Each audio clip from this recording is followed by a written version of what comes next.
The hammer comes down and beats you over the head for the rest of your life with a big national security stick.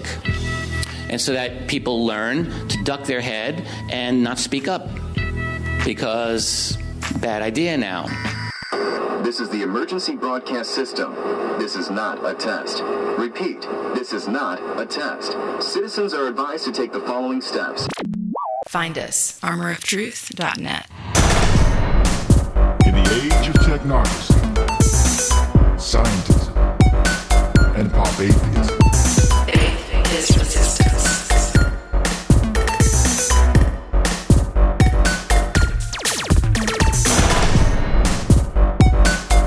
Nietzsche, of course, announced the death of God and called for the birth of the Übermensch, the Superman, who would take humanity to new heights and to create a new world order.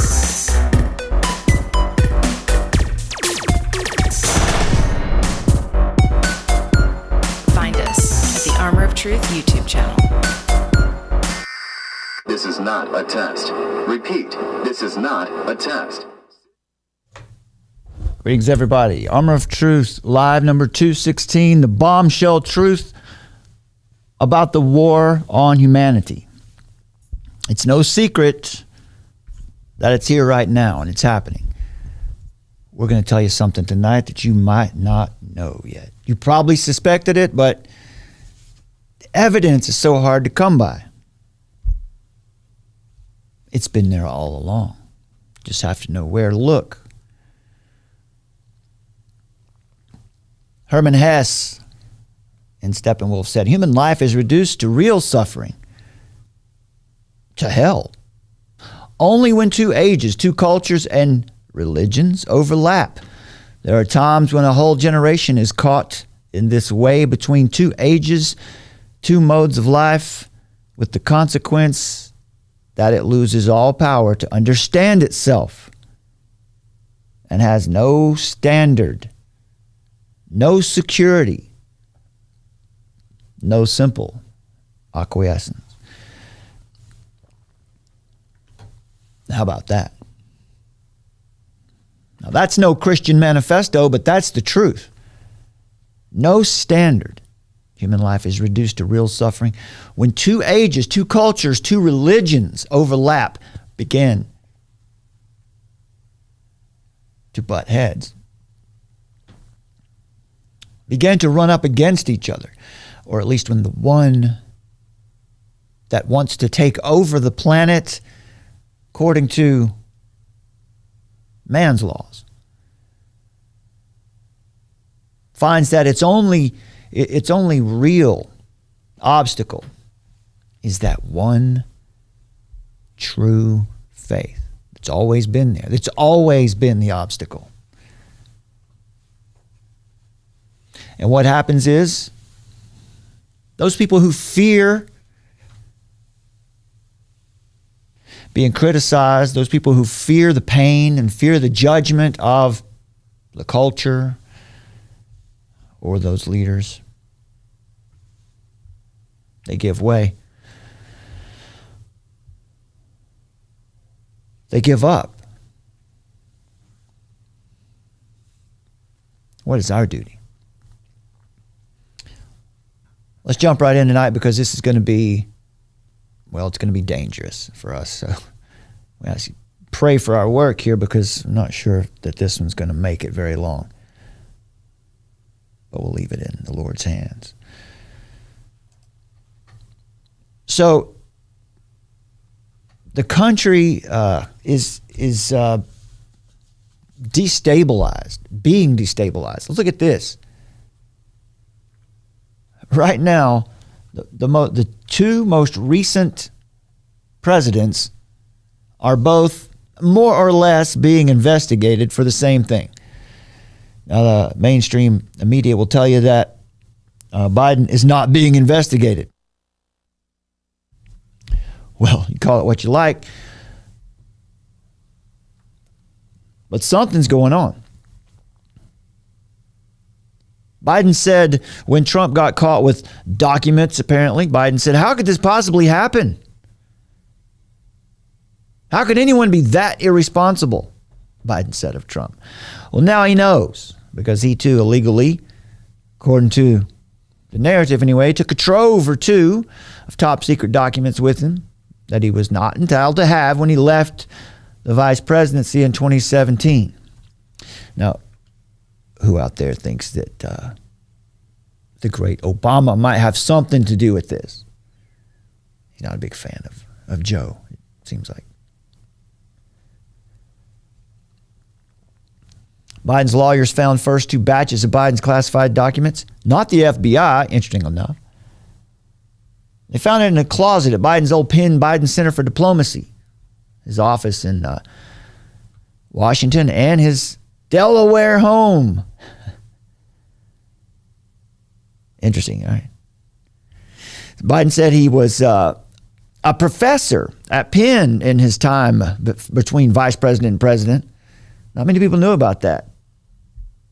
Well, that's because he probably didn't do a lot of teaching, but his salary as a professor for 2 years reportedly came from the money donated by China, which means, like a member of the NBA, he was on the payroll of the Chinese Communist Party. Nobody's surprised about that, I'm sure. What about Hunter Biden? Did he have access to these documents?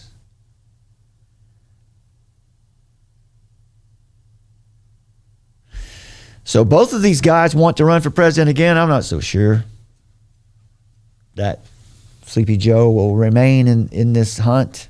He's a little feeble. I don't think they're going to let him. In fact, it looks like they're trying to get rid of him now. So the question arises, can you campaign for president from a prison cell? Well, the point here is, folks, it looks like someone is trying to destabilize the nation. And heroes are being raised up. Villains are being created. Our feature story tonight begins with this story. Biden has extended the public health emergency. What in the world does that mean? Now, that's going to be, this is where you want to really start paying attention. The Biden administration has extended the COVID-19 public health emergency as a highly transmissible Omicron subvariant. Right? It's out there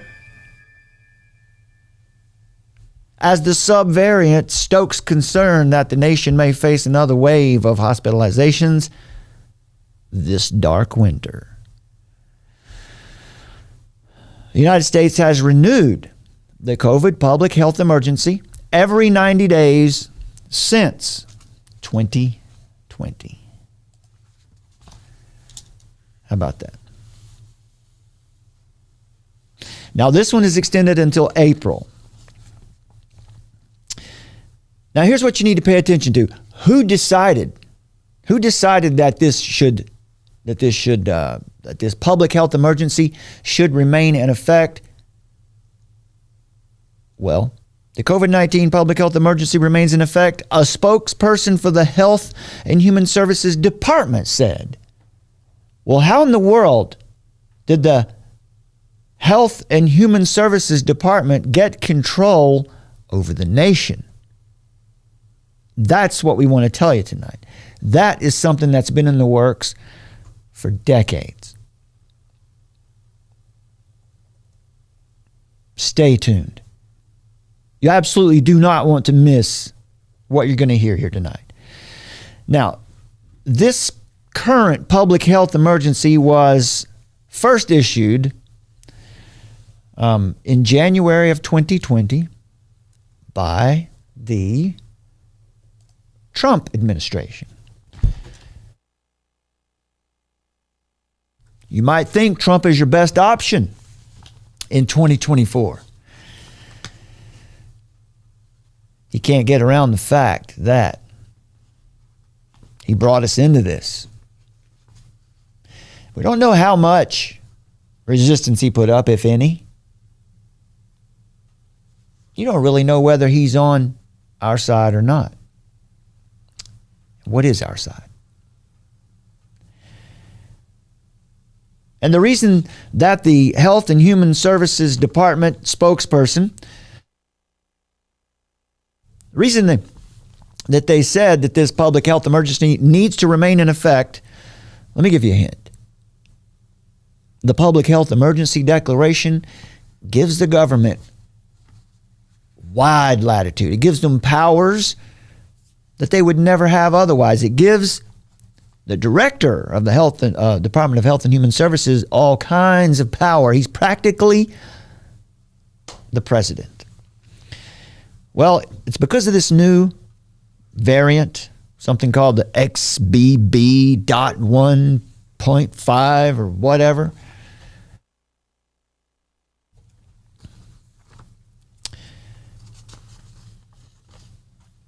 So this public health emergency declaration been renewed over the past 3 years every 90 days, ostensibly to protect public health. Specifically, this article says to protect public health, this is from CNBC, protect public health insurance coverage for millions of people. It provides hospitals with greater flexibility to respond to patient surges and expanded telehealth. Sure, it does those things. What else does it do that the article doesn't say? Stay tuned.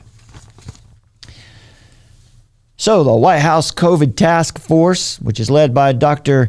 Ashish Jha. It's J-A-H, folks, J-A-H. I hope I got it right. I don't want to disrespect the man. Is that him? Dr. Ashish Jha. Can we find out if that's a what gender we're dealing with? But the COVID task force has, for the past 3 years, has been that group who regularly, repeatedly comes out to reassure the public that we're doing the right things. And today they're coming out to reassure us. And ever since about midway through 2021, they've been out to reassure everyone that we're in a better place today. And you can believe it because of COVID vaccines. I'm not going to skip around on words. I'm not going to we'll try to talk in code whenever we have to, but we're going to tell the story with the proper language. Preventing disease and death is what they say. That we're in a much better place today because of these vaccines. Is that what they are? Well, Joe Biden, back in September, let's get back to Joe. There you go. We've got a word coming in here. Well, I was just going to suggest injectables. Oh, okay. Injectables. Remember, injectables. Probably should use that term from here on out, and there's good reason for that too.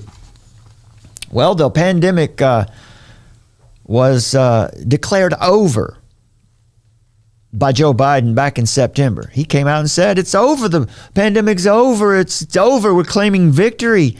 But Health and Human Services Secretary Xavier Becerra told reporters during a call in October that what would determine whether or not the emergency needs to continue would be him. Essentially, that's what he said. He said that what the virus does this winter will determine whether or not the emergency needs to continue. And what the virus is doing, he gets to decide. So he has the power. Is it dangerous? Is it spreading? Should we worry about it? That's the guy that gets to decide. And whoever gets to decide that determines the direction of the nation.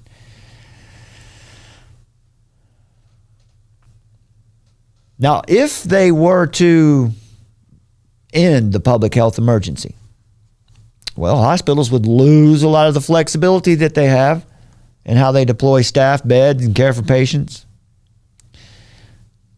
The article's careful to say, too, that lifting the emergency Could also affect the vastly expanded role pharmacies have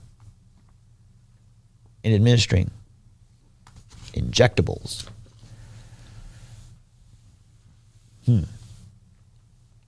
So the story out there now is that this new Omicron variant, this XBB 1.5, is rapidly spreading, that it's becoming dominant here in the United States because it's better at binding to human cells. It's evading immunity. They say it's the most transmissible, the most contagious subvariant yet. However, there is no data anywhere to show that that's the case just yet. There's no data to show that it's dangerous, any more dangerous than any other variant. But because it's transmissible, very transmissible. Now, we had some Fauci news recently. That gain of function study in Wuhan, he did do it. It was funded. What does that mean? That means that they can engineer such an organism, I don't know if I can call it an organism, such a thing. They can engineer such a thing. I don't know if I believe that or not, but that's what the narrative says anyway. Since the arrival of the Omicron variant in late 2021, COVID has splintered into an alphabet soup of subvariants, increasingly gaining function at evading immunity from the vaccines. From the injectables. Scientists at Columbia University, from a study from December, found that some of these, the BQ and the XBB families of subvariants, pose the biggest threat to the vaccines. In other words, we need new injectables. Subvariants are also resistant to all of the authorized antibody treatments. Now, you can't play around with those unauthorized antibody treatments. No, you can only have authorized medicines. Why is that? Don't tune out. Call your friends, call your family, call everybody you know and tell them to tune in. You're going to find out something tonight that you need to know. So the COVID task force spokesperson said he is concerned about the rapid rise of this variant, but it was very important that he encouraged everyone to get that booster. You got to get that booster. That was the main point. Now, only 38% of seniors aged 65 and over have received a booster. Now, see, this is from CNBC. And it's almost like they're running an ad campaign for injectables. In fact, that's exactly what's happening. Now, that's not a surprise to many of you, but wouldn't you like to know exactly where the evidence is that it actually is an operation? Tell you exactly what kind of operation. So it's the fear is that the subvariant could cause a spike in hospitalizations and deaths among older Americans. Jaha, the spokesperson for the task force, the COVID task force, said most people who are hospitalized and dying right now are those who are not up to date on their injectables. So that's from CNBC. And that sets us up for what we want to talk to you about tonight. Alexandra Sasha Lachipova is an expert in drug development. Let's move away from Joe there. Let's just move.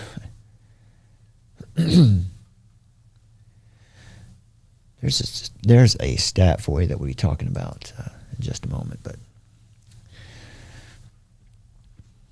So Sasha Latypova is an expert in drug development and is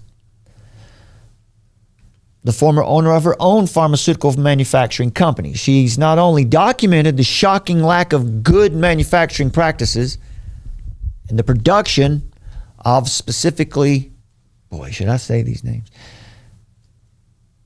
In the production of the Pfizer and Moderna mRNA injectables. But she has been instrumental in mapping out the illegal framework of U.S. laws and regulations that were prepared over decades in order to carry out the global healthcare coup that we have been witnessing now for over 2 years. In an interview with Catherine Watt about the American Domestic Terrorism Program, I'd love to share these links with you. We just can't do it.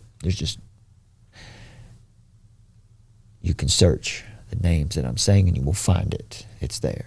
So in an interview with Catherine Watt about the American Domestic Terrorism Program, Latypova lays bare the historical legislative pathway that allowed the U.S. government to carry out a military operation on millions of Americans and also grant freedom of liability to drug companies like Pfizer and Moderna.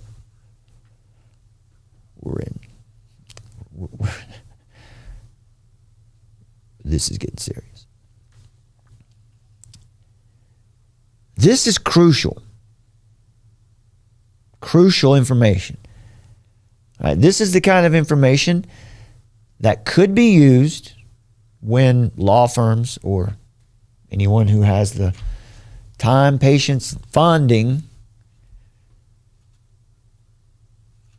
to consider lawsuits and actions that could be used to counter mandates. You're not going to take any people to court. It's not going to happen. There will be no human beings accountable for any of this.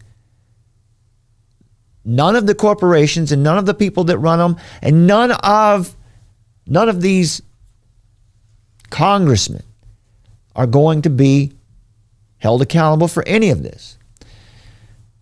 But this information that we have tonight can be used to fight back against some of the draconian policies.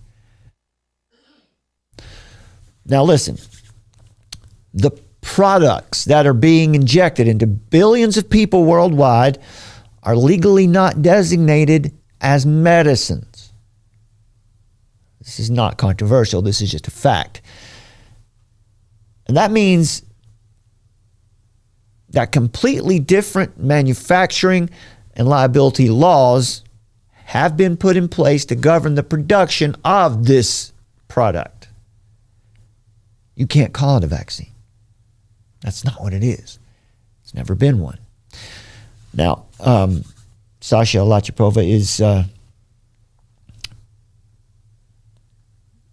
making it clear and has shown, as several others have, she's not the only one. She's just the one we're presenting to you.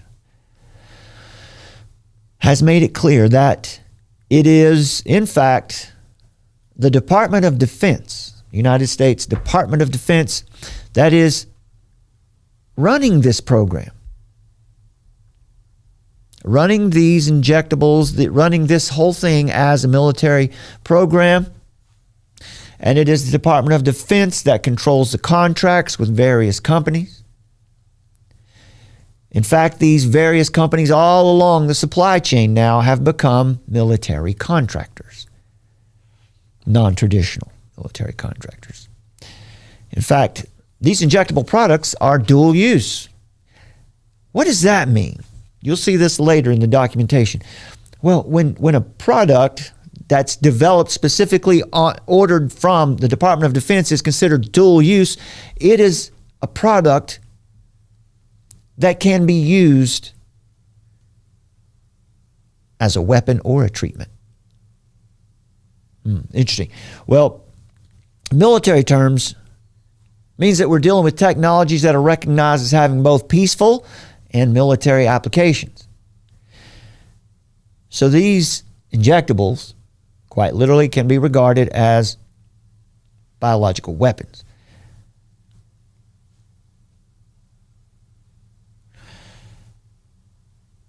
Weaponized RNA doesn't have to code for proteins in the body, but will still interfere with cellular processes, leading to cancers and other malfunctions. And one of the reasons I'm not too reserved in talking about this is because we've watched it happen firsthand. Firsthand. PBS NewsHour playing right along with the narrative. You'll hear it right here.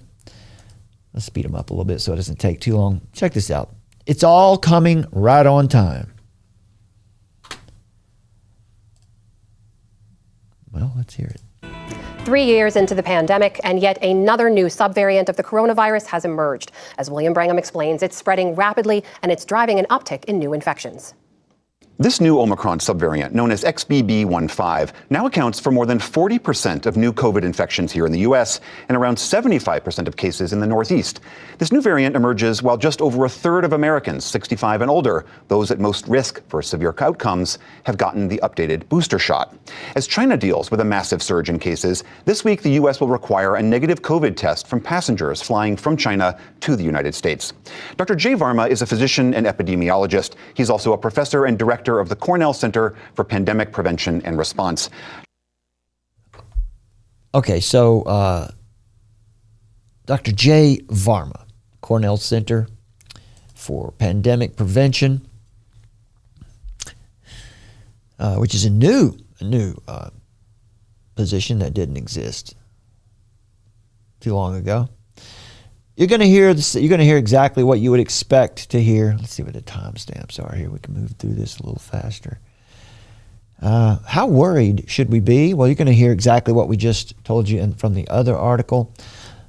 Is it time for masks again? Beyond that, some places are starting to require masks, but as I've traveled around the country, and I'm sure you know this as well, most Americans are just not wearing masks and seem to have no interest in them again. I did see the mayor of your city, Eric Adams. The question isn't, are they necessary? Is it going to save lives?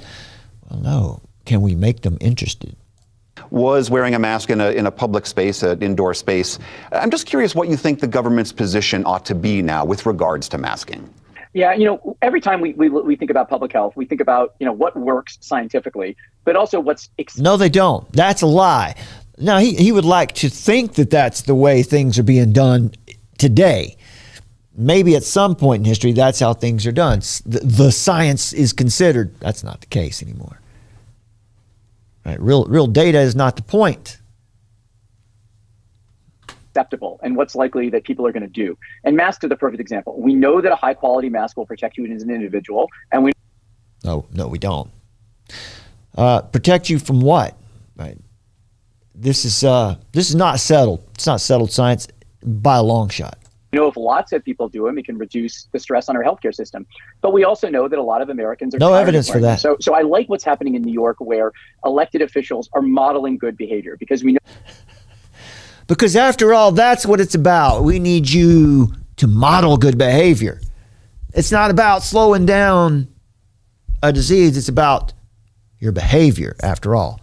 Social engineering is the point. Let's see here. If we got anything else that's all that interesting from here. Just to let you know, PBS NewsHour is...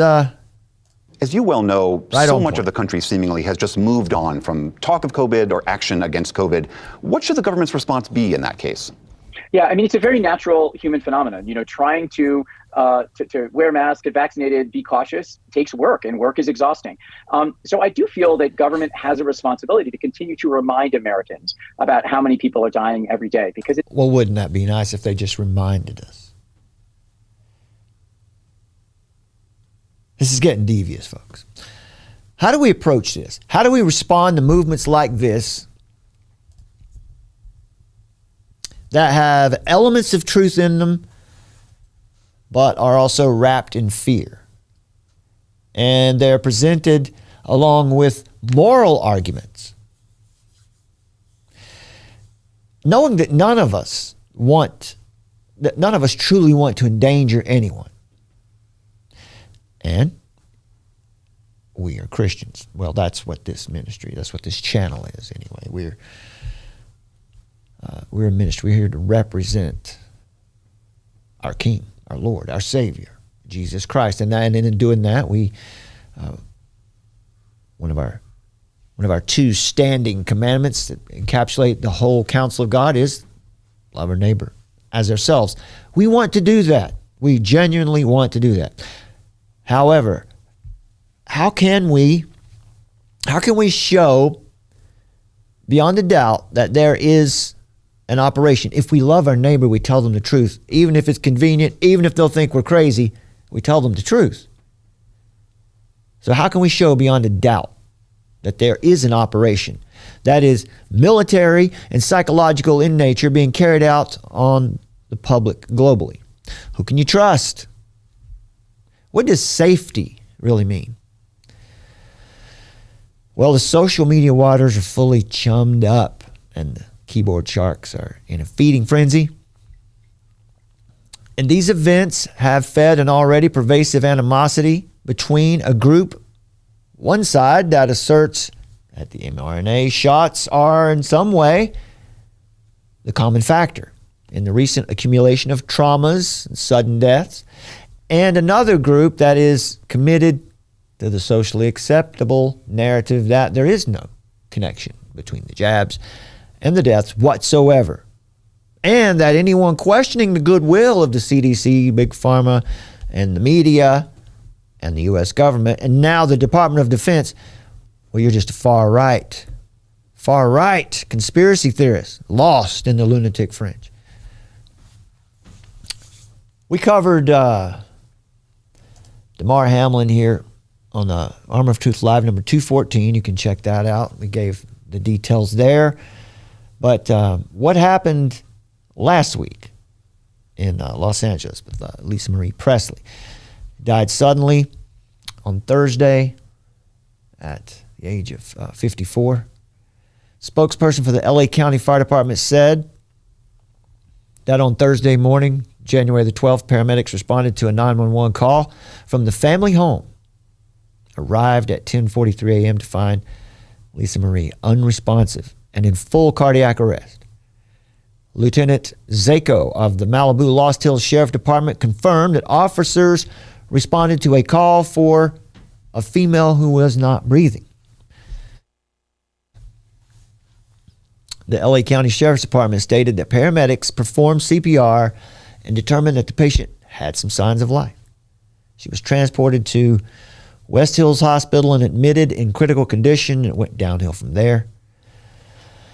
Other news outlets reported that Lisa Marie was placed in induced coma and placed on life support with a temporary pacemaker. Now,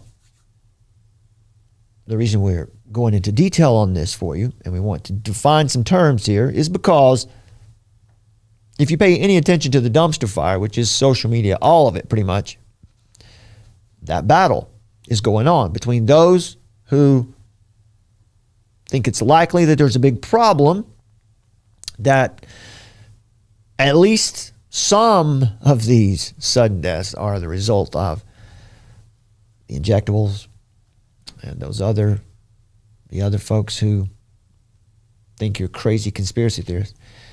It's ramped up. So we want to make sure that we describe everything as well as we can, that we understand all sides of this. So these interventions on Lisa Marie Presley were ultimately fruitless, and sadly, she was pronounced dead at some point later that day.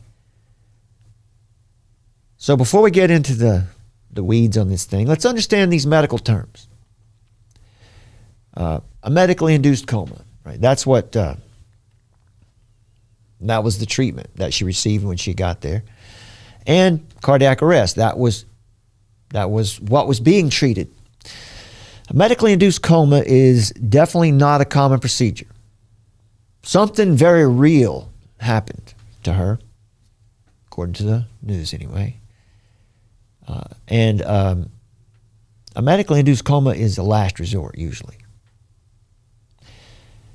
Doctors use medications to place a patient in deep sedation. It's kind of a controlled unconsciousness. Typically, it's necessary when one is going to be intubated or go on a ventilator. But the goal is to make the brain as inactive as possible.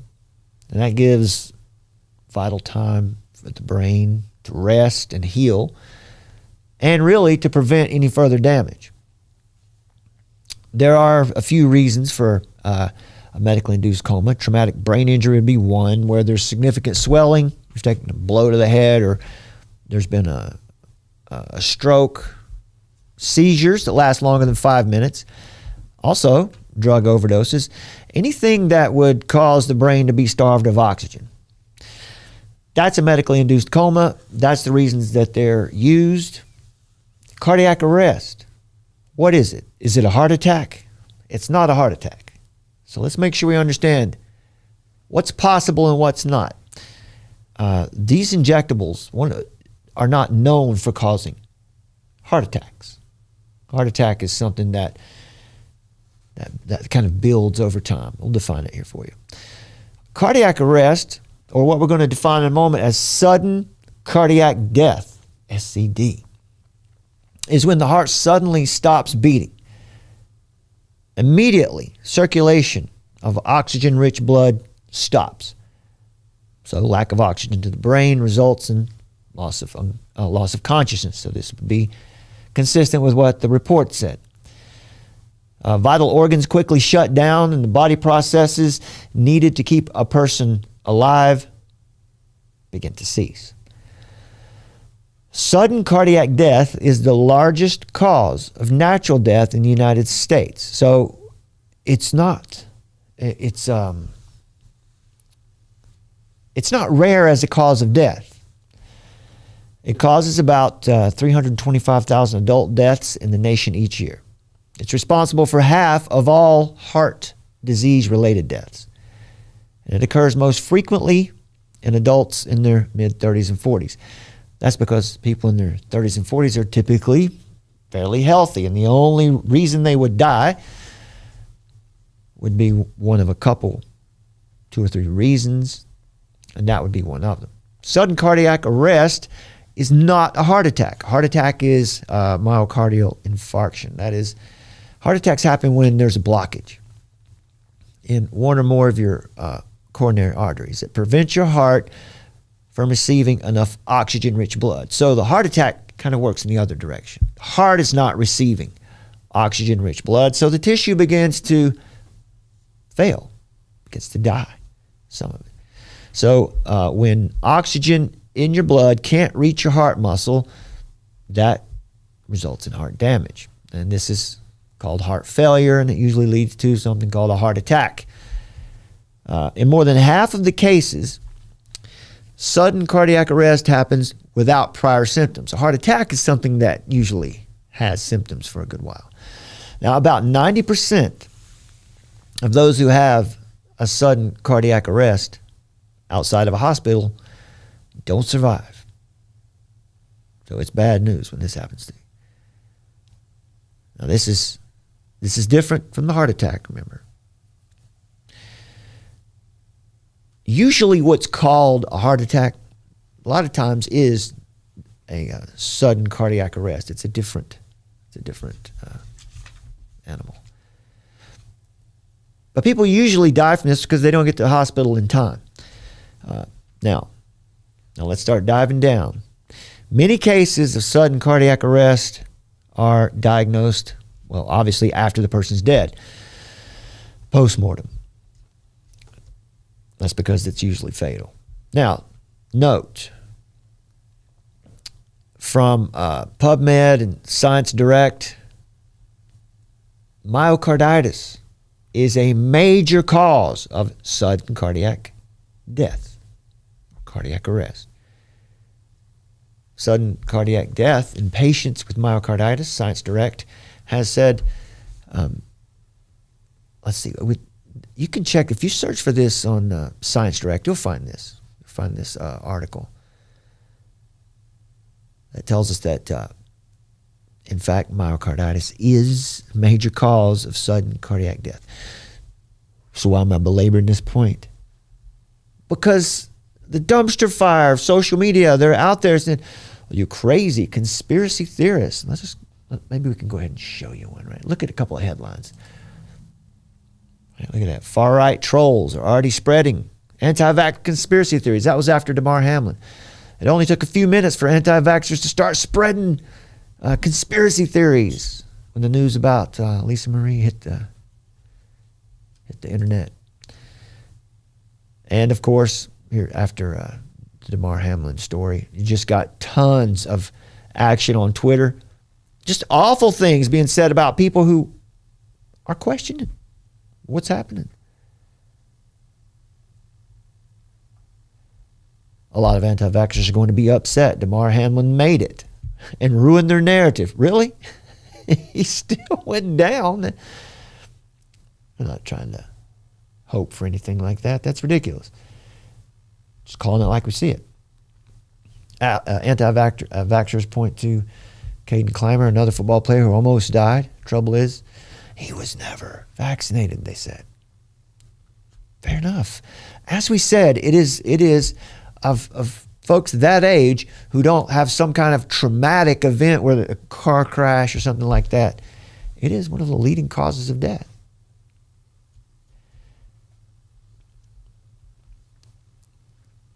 See, Groucho Marxist says, funny, it was anti-vaxxers cheering when Damar Hamlin went down. No, I don't think so. And then when Lisa Marie Presley, where are all the nut job anti-vaxxers? Blaming vaccine on Lisa Marie Presley's heart problems. Right? Did you know that people were having cardiac arrest way before vaccines? Anti-vaxxers, stop playing the blame game when it's convenient for you. Tony Starr says 5, 4, 3, 2, 1. Here goes the anti-vaxxers with their usually somebody sick because they took the vaccine. You know, you got it, right? On and on and on.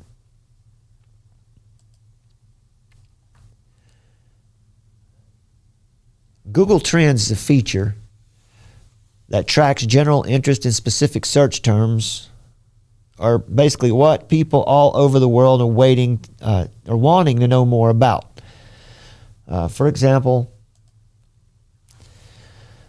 here's the study. Here's the PubMed study for you. It's on Science Direct. Myocarditis is a major cause of sudden cardiac death. Right? There's a clear connection between that and the injectables. So we're just going to show. So anyway, the search term cardiac arrest vaulted over 100 times in relevance from January 2nd to January 3rd after Damar Hamlin collapsed live on television on Monday Night Football. So in a country severely divided over whether COVID vaccines are deadly or life-saving, and with reports of athletes suddenly collapsing, you can't see that, can you? There we go. Yeah, what you see there on the screen, this is what Google Trends looks like, and this point here before the spike is January 2nd, and then, I'm just showing you how people react. And then it pops back up here on January the 12th with a little bit of action right after Lisa Marie. How about for athletes collapsing? Look at this. Over time, this is a 5-year trend, and you can see not much of that going on. But then suddenly here on, what is this? Yeah, it's September. You can see a spike there in 2021. So with reports of athletes suddenly collapsing dead all over the world as a result of sudden cardiac death, which as a search term has also jumped as drastically as 100 times on multiple occasions since October 2021. It's really no surprise that the American public would become immediately invested in wanting to know exactly why things are happening that have never been seen before, especially to otherwise very healthy young male athletes. And then just 10 days later, Thursday, January 12th, Lisa Marie Presley died suddenly as a result of cardiac arrest. So we intend to offer you a true and eternally stable foundation that you can depend upon at all times for every possible need. Now that truth will come from the scriptures. That eternal truth comes from God.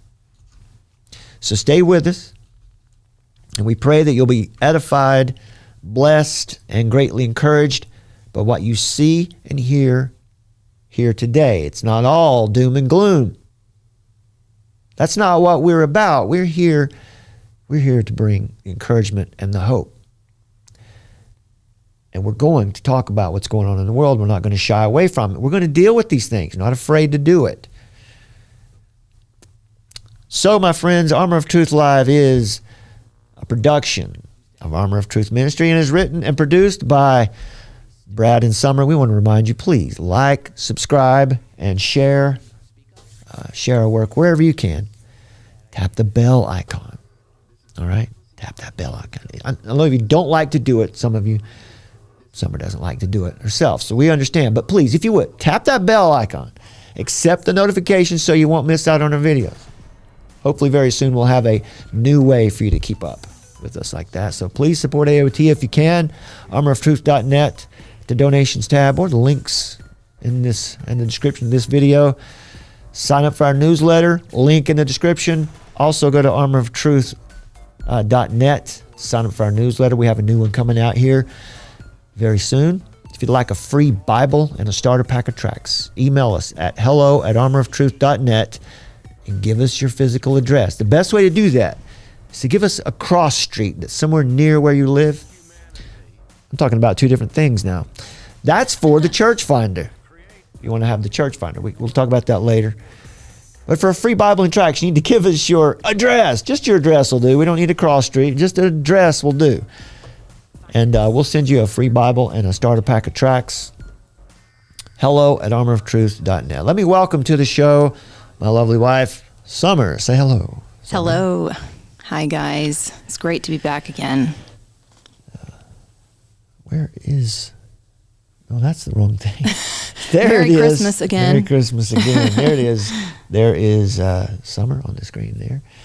So we've been doing some hard work on getting this show ready for you over the past few days. And yeah, more and more just kept piling in, so we delayed it. Apologies for that. we've already showed you some of the animosity in social media. Far-right trolls, all of you who don't agree with the narrative. And what else? What are the articles? You had a couple of Vice articles, right? What do you mean, like? Articles from Vice. We had the far-right troll. You had the one about Lisa Marie, right? It only took a few minutes for anti-vaxxers to start spreading. Yeah, I came across that one. Mm-hmm. So there's that one. And we also had this article, which I'm going to have to import in over here. The 1 in 4 people think someone they know died from... The Rasmussen reports. Yeah, there we go. Let me get this in here for you. So here's the article from Rasmussen Reports. What do you know about this?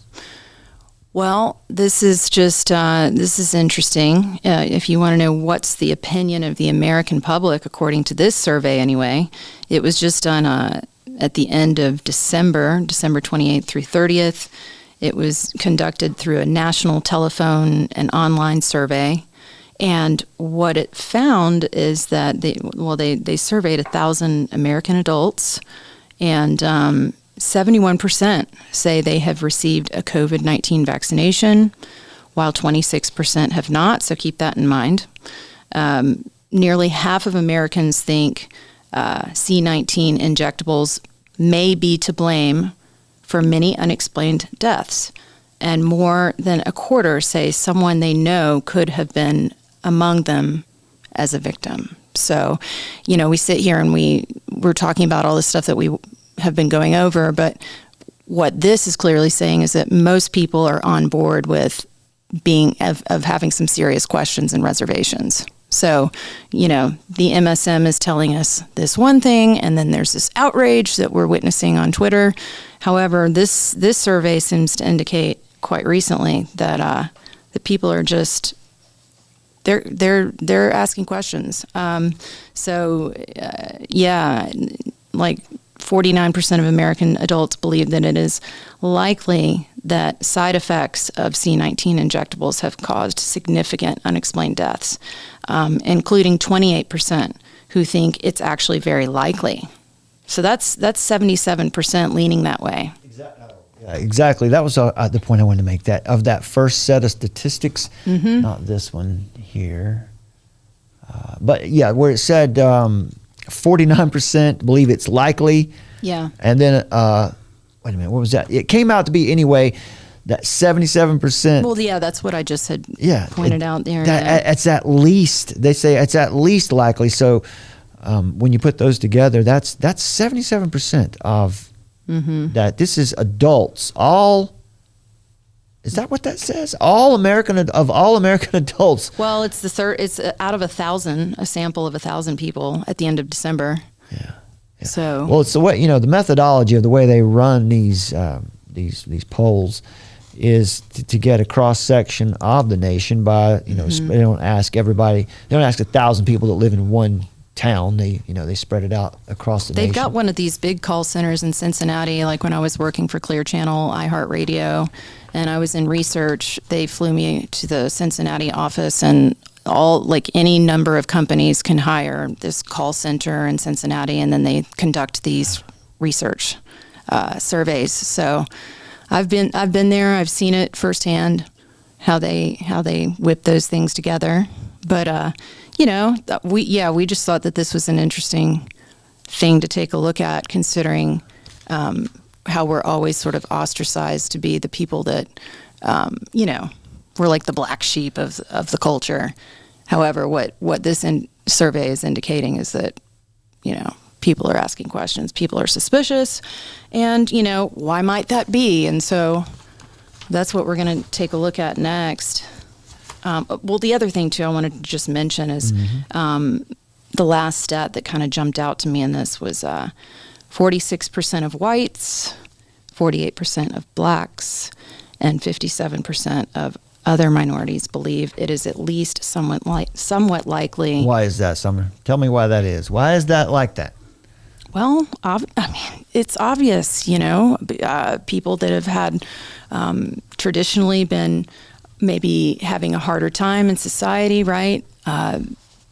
Who've been not included traditionally. They get the hard end of the stick more often. Right. Right. When it comes to who are we going to, Tuskegee experiment, right? Who are we going to use to test out what's happened in Africa? Who are we going to do this syphilis experiment on, right? Yeah, that seems to be, they have every reason to be skeptical. But of course, today, it doesn't matter if you ask any questions. You're just a wacko. Yeah. So I thought that was interesting to point that one out. So it's interesting that when it says, let's look at let's do this one. I found that, where'd it go? When it breaks down by income level, this was interesting. Voters with an annual income below $30,000 are most likely to think there are legitimate reasons to be concerned about the safety of the vaccine, while those with incomes above $200,000 are most likely to believe people who worry about such things are just spreading conspiracy theories. Yeah, I saw that. Don't know what to make of that one. But we were talking earlier about how there is definitely a certain, I just can think of like Bali, Indonesia, the expat community there, for example. It was like, we called it the Bali bubble. It's like everybody's just sort of living in this fantasy. They're living in, you create your own reality, and they're very detached from the rest of the society, really. Yeah. So I think you see that a lot with these people. Let's be honest, in that bracket. More white people are more likely to live in bubbles where they're sort of disconnected from what's actually going on, not quite as affected by what the federal government is doing on a daily basis. Here's a couple more interesting points from that. It broke down with Republicans and Democrats. 33% of, it's less of a political difference in the number who suspect that someone they know might have died from the vaccine side effects. 33% of Democrats and 26% of both Republicans and unaffiliated. Men, more likely than women to think that it's something dangerous going on. Married adults are more likely to be jabbed than unmarried peers, but married people are by 33% of married people more likely than 23% of unmarried people to think that they might personally know someone who died from the vaccine side effects. So you see how it breaks down there, and it's not all that surprising, really. More Republicans than Democrats. It seems like the more affluent seem to go along with the narrative a little more. I guess that's not surprising. That's the way it's going to be for a while, until they start getting affected. That's that bubble you were talking about, I think. Mm-hmm. Yeah. All right. Yeah. So, we were going to take a look at actually a couple of articles from the American Heart Association. Oh yeah, go ahead. We've also got something from the Epoch. Well, Epoch. that's a little. That's in a minute. The Epoch time. I don't know how to say it either.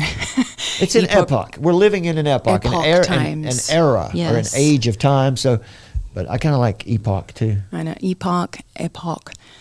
So, American Heart Association put out an article called "C-19 infection poses higher risk for myocarditis than injectables." So this was put out August 22nd, 2022.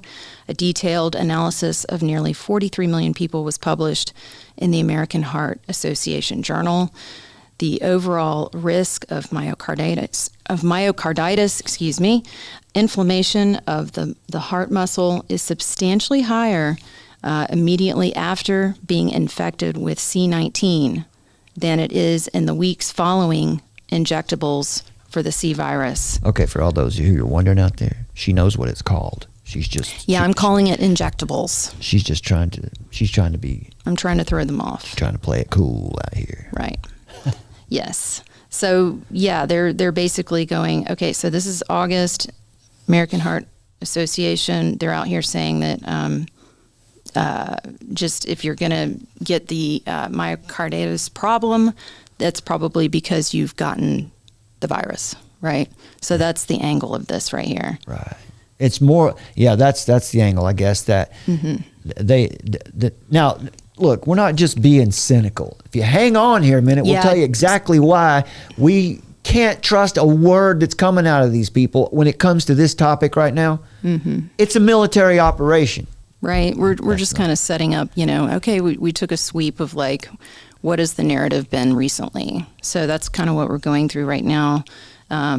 So they just said one quote from the article. It says, "We found that across this large data set, the entire C-19 injected population of England during an important 12-month period of the pandemic when the C-19 vaccines first became available, the risk of myocarditis following C-19 injections was quite small compared to the risk of myocarditis after C-19 infection." So again, they just really want to put forward this idea that if you catch the virus, that's what's going to lead to the problem of myocarditis, right? It's not the injectable. Right.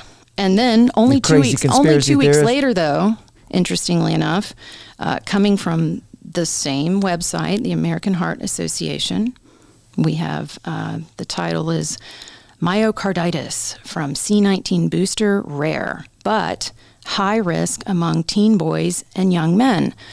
Okay, so this was put out September 6th, right? So like 2 weeks later. That's when, remember, that's when Biden announced that the pandemic was over. Mm-hmm. Right, and we all really believed that, right? Yeah, I believed it.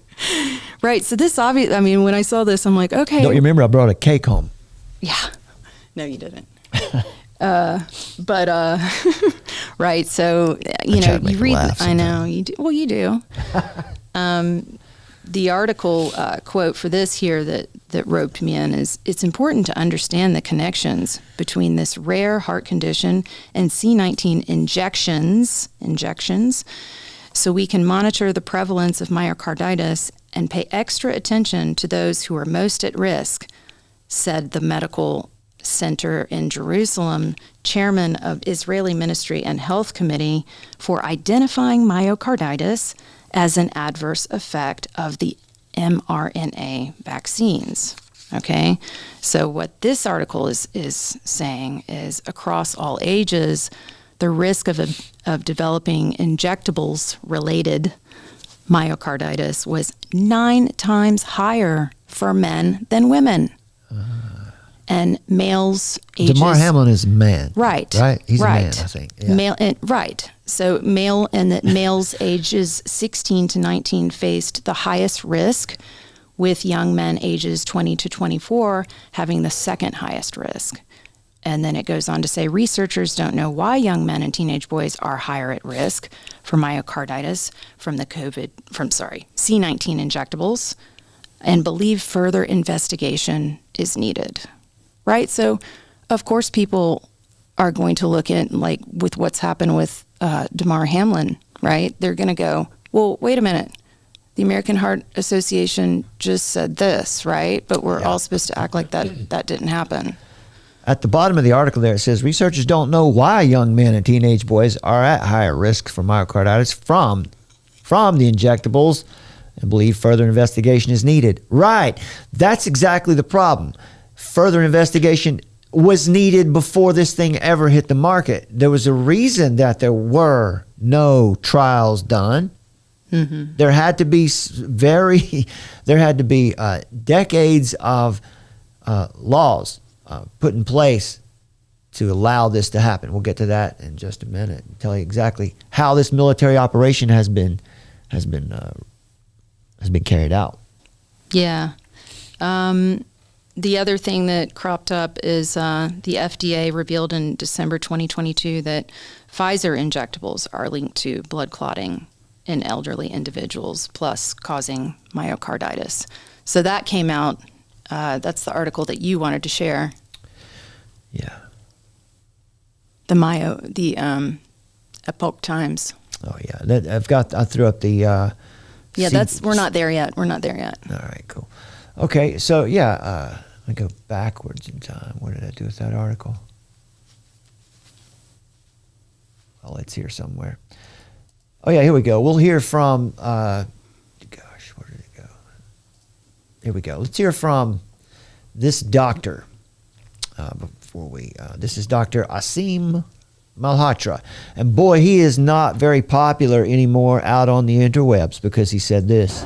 It is my duty and responsibility as a consultant cardiologist and public health campaigner to urgently inform doctors, patients, and members of the public that the COVID mRNA vaccine has likely played a significant role or been a primary cause of unexpected cardiac arrests, heart attacks, strokes, cardiac arrhythmias, and heart failure since 2021 until proven until the science can tell us differently, right? So the good doctor here, people didn't take too kindly to that kind of rhetoric. That's not allowed out here. You can't say things like that. BBC gives unchallenged platform to anti-vaxxer. He's a cardiologist, man. What? He's giving you his medical opinion, but no, he's an anti-vaxxer because you have to be broken down into two groups, one of two groups. It's black and white thinking. That's how you divide people. Yeah, but and then there's another article too. I was also checking out the American Heart Association website. Like I was just on a roll, and there's also another blurb that they have written on their website about myocarditis and C19. And the article was last updated September 27th, and it's saying that myocarditis was reported at a higher rate than expected among some people who received the Pfizer or Moderna injectables, according to a July 2021 study. More of the suspected myocarditis cases in that study developed after the second dose and were among males between 12 and 39 years old. So despite these cases, the study stated that the benefits of the C19 injectable outweigh the rare risk of myocarditis. Wow. So there's the gaslight. You know why the mainstream media, who is largely funded by the pharmaceutical industry, why do they hate this guy so much? Why do they hate Asim Malhotra, Dr. Asim Malhotra, cardiologist? Why do they hate him so? He's also, what he's really more known for is talking about cholesterol. He's one of these doctors who is just not a big fan of throwing people on statins when they hit a certain age, right? Which is, you can't say that today, right? That's almost as bad as being an anti-vaxxer. And if any of you know anything about statins, you know that as soon as someone starts taking statins, then come the symptoms, and that's usually the first drug, and then before you know it, you got a cabinet full of half a dozen pills you're taking. Yeah. That's typical. Definitely. Well, there's one more too. This is sort of this is like a bombshell. Another article from Christian News, CBN.com.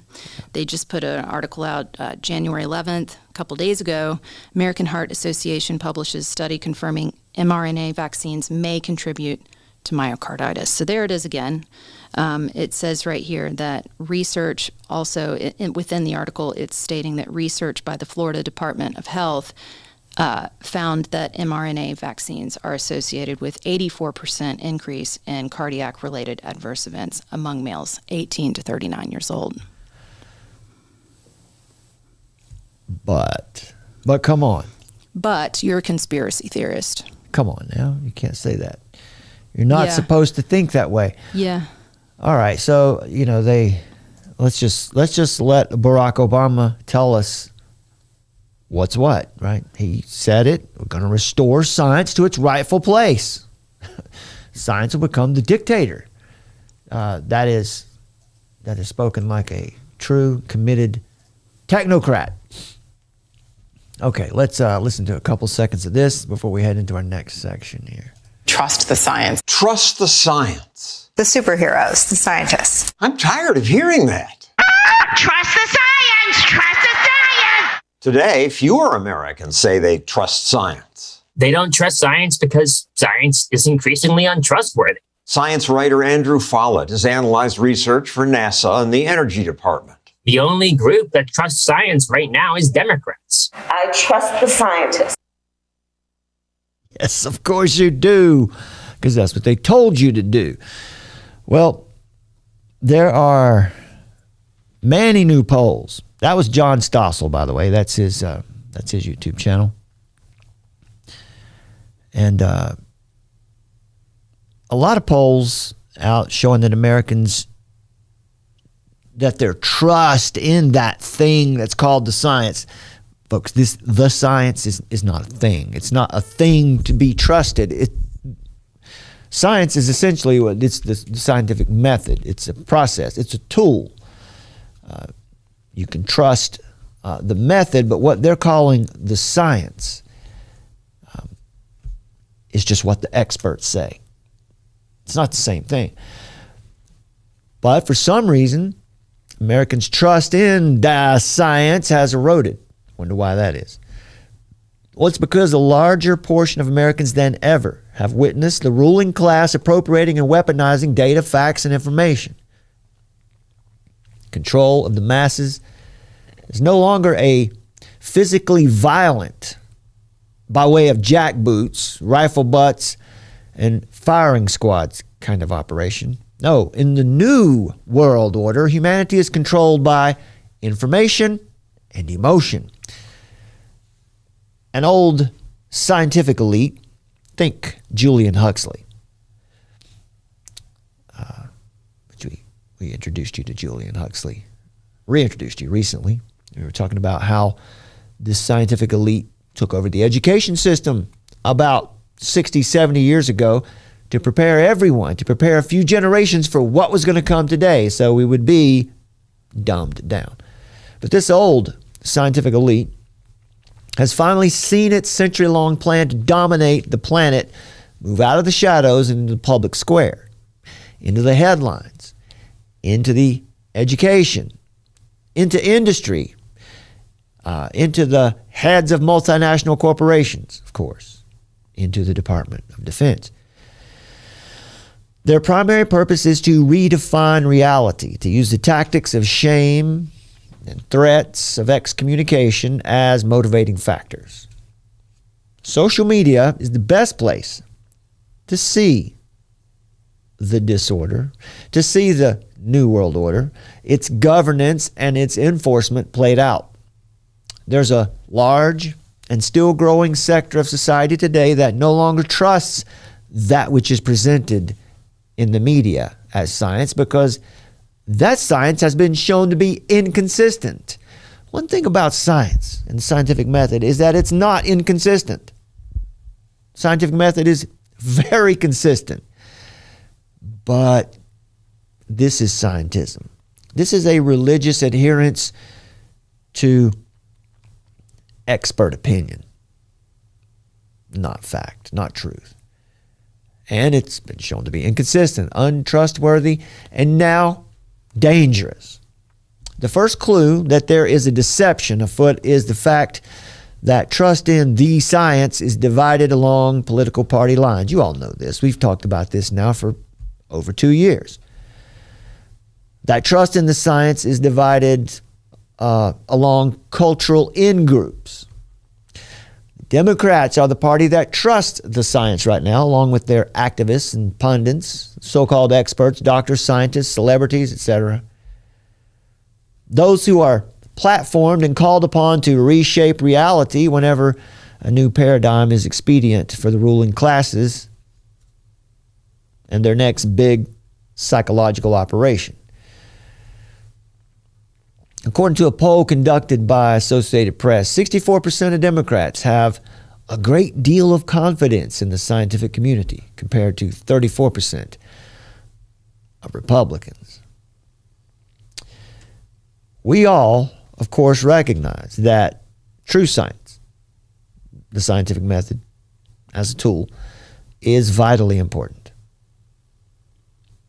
But that's not what we're being presented in the media, on the news, or coming from celebrities and fully vested conflict of interest experts like Father Fauci. Most of that which is exalted publicly as the science today is pure propaganda, persuasion to move the masses in one direction or another, in whatever direction fits the current goals of the few. Anytime someone criticizes Father Fauci, he says they're really criticizing the science because I represent science. Power tends to corrupt, and Fauci has been given a lot of power. He is now, of course, retired, but right back on the news to his favorite network, CBS, recently to defend himself. Major Garrett played the role as he served it up nicely for Father Fauci like a good disciple should. Originally, experts claimed that COVID-19 came from animals in the wet market in Wuhan. But now experts say that it might have come from a lab. Tomorrow, the experts will say something else. Whenever experts are presented as the final word on what is true or false, the keepers and shapers of reality, the very priests of the New World religion, as Rand Paul, of all people, said, anytime you have government dogma saying they're science, or government bureaucrats who claim that this is the one and perfect truth, you have to challenge that. And if necessary, remove them.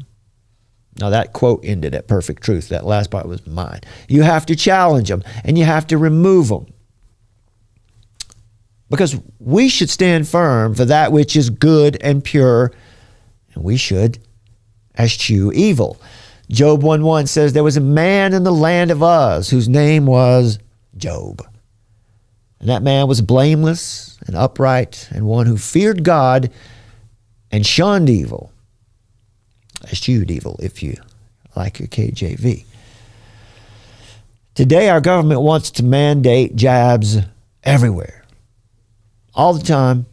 And now you see there's a new narrative starting to get new ones. They want you to get jabs in the public and the private sector. Everywhere you go, jab, jab, jab. They say it's necessary because not enough people got it the first time. And they rely on a great deal of theory studies, and questionable scholarship to persuade the people. And at this point, everybody knows it. The thing about these theory studies, we'll show you this on an upcoming show, but on Sovereign Nations, they took part in a study where they would writing ridiculous papers into some of these new journals that accept literary journals for thought leaders, for new postdocs to send in their ideas about philosophy, things like that. Just to prove a point that you could get anything published over there. They send in ridiculous articles, and they were easily published, showing that there is no real adherence to truth in that community.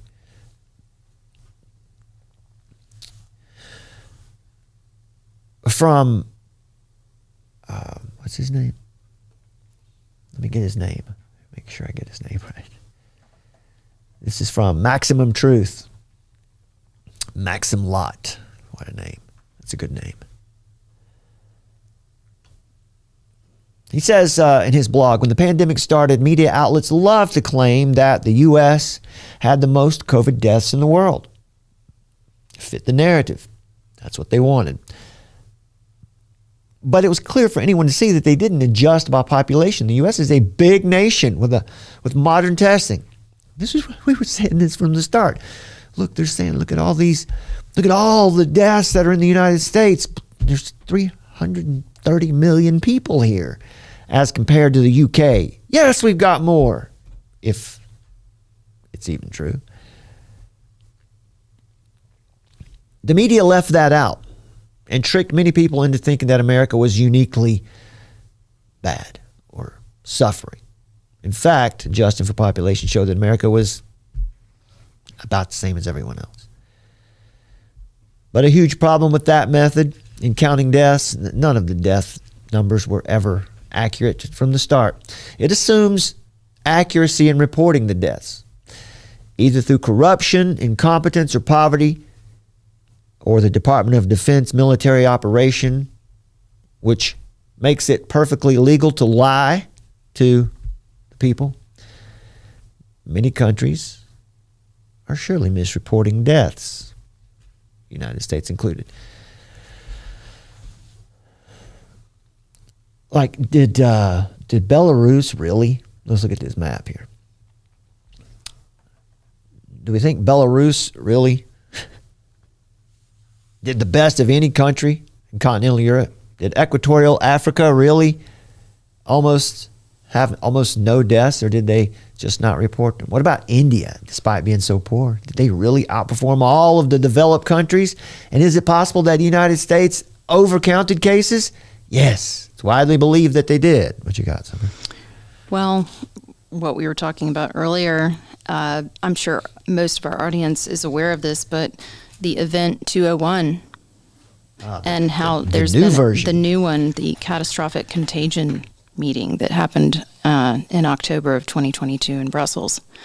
So, and what they're claiming is it's going to be worse, right? It's going to be much, much worse. And it's going to be affecting children and young people, their tabletop exercise. So,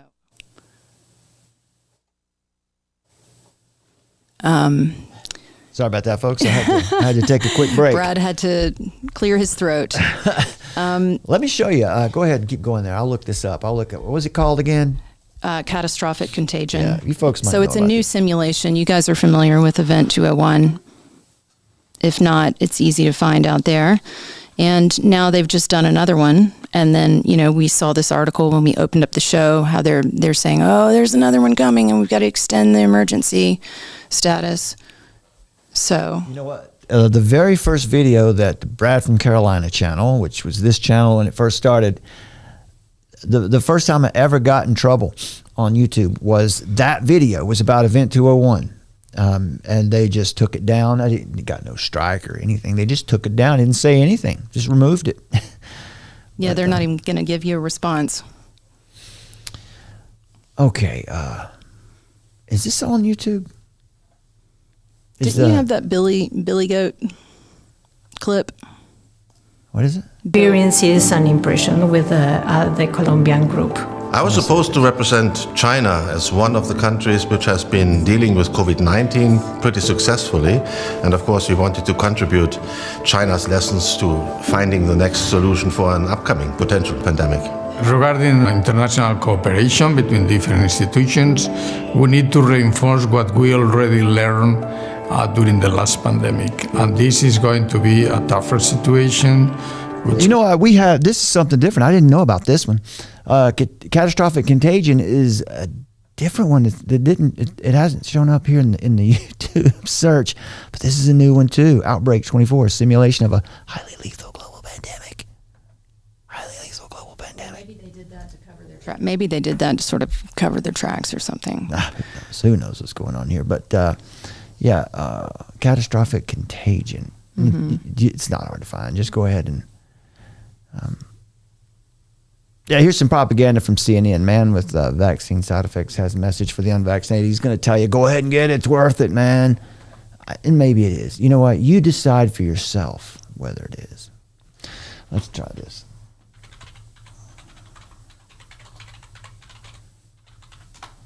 Should have prepared for the show, shouldn't I? Yeah, Center for Health Security, a high-level pandemic exercise in 2022. Man, we are hitting every button we can on YouTube today. I really don't think this video is going to last long. By the way, folks, look. If for some reason... some of the ones that we've done recently are still there. I'm really surprised. Look, there is no rhyme or reason as to why YouTube ever removes a video. Nobody knows. The last one that we got a strike for was simulation theory. That's where we were making the argument that those people who... the scientists or the technocrats or the futurists who put forth the theory that our existence is a simulation, a computer simulation, the universe is a computer simulation, are really just people who are finding new ways to suppress the truth about God and unrighteousness, Romans chapter 1. That's all the video was. Of course, they told us that what were we doing? Inciting hate. Yeah, we were in violence. Yeah. Yeah, that's it. That's right. No idea. They don't tell you why. They don't tell you why it is. I think it's probably because in that show I was talking about Jean Baudrillard. We were coming against their version of utopia, right? I mean, that's their heaven. I was talking about Jean Baudrillard and the Gulf War. Well, yeah, I mean... being fake. Not the Gulf War being fake, but the coverage being hyper-real. Well, that could be grounds. For violence? Really? Anyway, let's not talk about that. I know. So here it is, catastrophic contagion. Ooh, you can't see that. You don't need to see me. This is what you need to see. So there it is. That's it. Yeah, so here we are again with this and John Hopkins. It's all coming around again, folks. You just need to be ready. All right? I don't think the people are going to accept it this time, so make sure that you're ready. Yeah, we don't want to be like the boy who cried wolf, but yeah, it's... at least, people, they're going to know that people are going to react to this. The boy who cried wolf didn't have evidence. Right? Feel me? Word. Right. Okay, let's look at, let's get this for,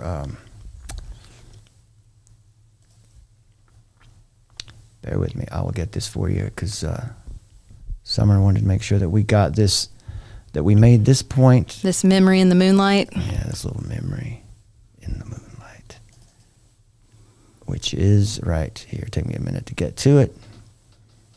Oh, where are they? They're here somewhere. We're looking for the Gates family. Here they are. Here you go, folks. Oh, There it is. Pardon the fact that the audio is not synced right. It won't matter. What you're looking for here are the grins, the smiles. We'll have to it's prepare working for the next one. That, I'd say is working. will get attention this time. Look at those. Look at those grins. This is Richard D. Hall. He is I think he's Irish, but he's in the UK, and he's a guy you want to check out on the internet. What's his? I forgot the name of his website. Richard D. Hall. You'll find him. He goes down the rabbit hole a little too far for my liking, but hey, he's a clear-headed thinker. I don't know. Can't trust a lot of it. He's a good guy, I think. One more time with Bill Gates, though. Okay. You're going to pay attention this time. For the next one, that, I'd say is will get attention this time. Oh, gosh. What is that? I know. What kind of... Look at these. Look at these jokers. They're Look at very them. smug. What are these jokers doing? What is it? Really? I mean, the next time that there's mass death all over the place, boy, you'll really pay attention that time. Look at these faces. They're just so pleased and happy to tell you, boy, you're going to pay attention this time. Because we know. Man. Oh, man. It's brutal. I'm not going to say anything about what's going on the right side of your screen there. It's not my place. A picture tells 1,000 words. Anyway. We don't even need to provide commentary for that. Yeah, so what we were saying a moment ago, is it possible that the U.S. overcounted? Yeah. Why? Washington Examiner article here from, let's see, what's the date on this thing? This is from August of the year of 2020. CDC director acknowledges hospitals have a monetary incentive to overcount the deaths. We covered this. Everybody talked about that, right? What was it? $13,000 for a diagnosis and $30,000 if someone died with it. Mm-hmm. But you're a conspiracy theorist if you're talking about that for the first half of the operation. Yeah. Yeah, it is. It's interesting to see all of these things coming to light, like step by step, once again, as they always do. You know what to look for coming around next time. Investigation finds several deaths in Florida County wrongly attributed to coronavirus. Some guy died in a motorcycle accident. Here, what do they say? Let's look at the 8 examples where a person was listed as coronavirus death, but that actually died from something else. That's one county. 60-year-old man who died from a gunshot wound to the head. 90-year-old who fell and broke a hip, and a 77-year-old who died of Parkinson's disease. Coronavirus death. That's how it works, right? So this is not new to you. But here's the problem. Let's move on. Before we turn this into a 3-hour show, let's get on to what we came here to talk to you about tonight, this military operation. At the start of the pandemic, experts shouted, stay home, close schools, wash your hands, disinfect everything. None of that works. Disinfecting things is not a healthy way to go. Disinfecting everything is a terrible idea. Constantly washing your hands is a bad idea. What about closing schools and lockdowns? None of that was good. The media trashed Ron DeSantis when he lifted Florida's lockdown. MSNBC said he's acting responsibly. That was Dr. Gupta. Reporters praised Andrew Cuomo. Boy, that didn't age well, did it? For his lockdowns. On CNN, Cuomo's brother Chris gushed over his brother. Says, I'm wowed by what you did, bro. By contrast, they said, what Florida? Well, they're in dire straits. What are they doing? They're just irresponsible. Actually, as we showed earlier, adjusted for population, Florida and New York had about the same number of recorded deaths. Florida had more old people. But the leftist media got a lot wrong when they were covering this. Not by mistake. We're going to show you in a minute. They said when Swedish health officials let the virus spread to try to reach herd immunity, the media's experts were horrified. Time magazine called it a disaster. NBC headline read, Swedish failed experiment. But it wasn't a failed experiment. It was true.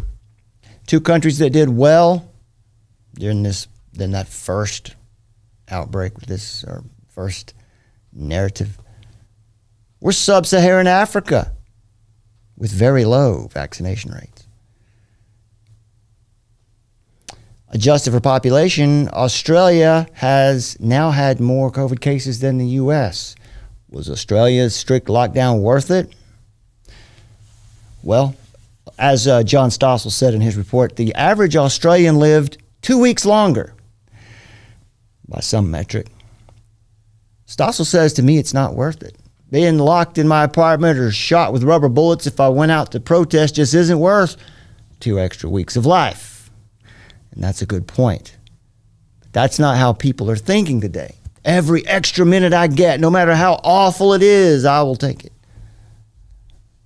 That's people who have a flawed worldview, that everything that they have, everything that they know is here in this life. Even people in China, where protesting is illegal, protested recently, and they did it enough until China lifted their severe rules, if we can believe what's going on or coming out of China. The awful and mostly arbitrary politically motivated policies of pandemic lockdowns, and they decimated certain areas of the country financially. Look at Florida and New York again. New York lost 400,000 jobs. In New York, where schools were kept closed, child obesity increased. Florida gained 400,000 jobs. And in Florida, childhood obesity decreased. 2021 saw America's lowest math reading scores in decades. Sweden, which never closed their schools, they suffered no learning loss. Stossel says, I understand that 3 years ago, frightened politicians wanted to do something. Many leaders must have believed that an unseen existential threat to humanity was playing out. And if it were really true, well, we would expect our officials, our leaders to do something that were really the case. But they didn't bother to find out what was true and what wasn't. We wish they could have been a little more humble, a little more questioning, a little more skeptical. All of us have different values about what level of safety or risk we're willing to take. Different values about safety versus freedom. But life is objectively better when we get to make our own decisions. There was a research paper from Stanford that shows that the COVID fatality rate was much lower than they told us.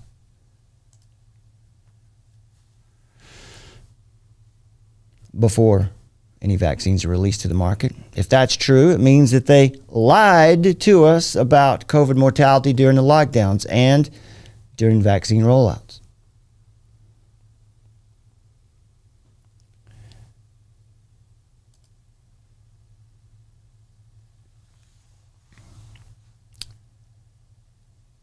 Here's that study. I think that's the study. The paper examines infection fatality rate. Basically, how likely were you to die of COVID if you got it? They analyzed data from 38 countries and found that infection fatality rate had a median of 0.034% for people 0 to 59 years of age. That is a shockingly low fatality rate.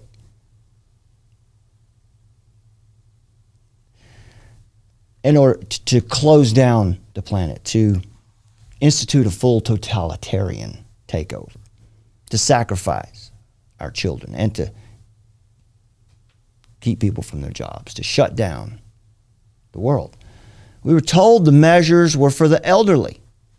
This paper points out that the elderly represent only 6% of the population. Lockdowns incontrovertibly harmed way more people, harmed young people. Did we harm our children for 6% of the population? Or worse, did we harm young people for nothing at all?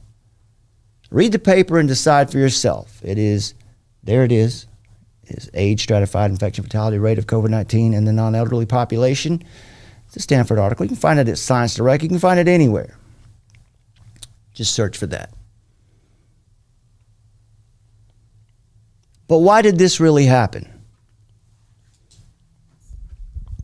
Documents have been released in the past several months, slowly coming out, that expose COVID as a pure scam from the word go. Again, most of you watching here are not going to be surprised by any of that.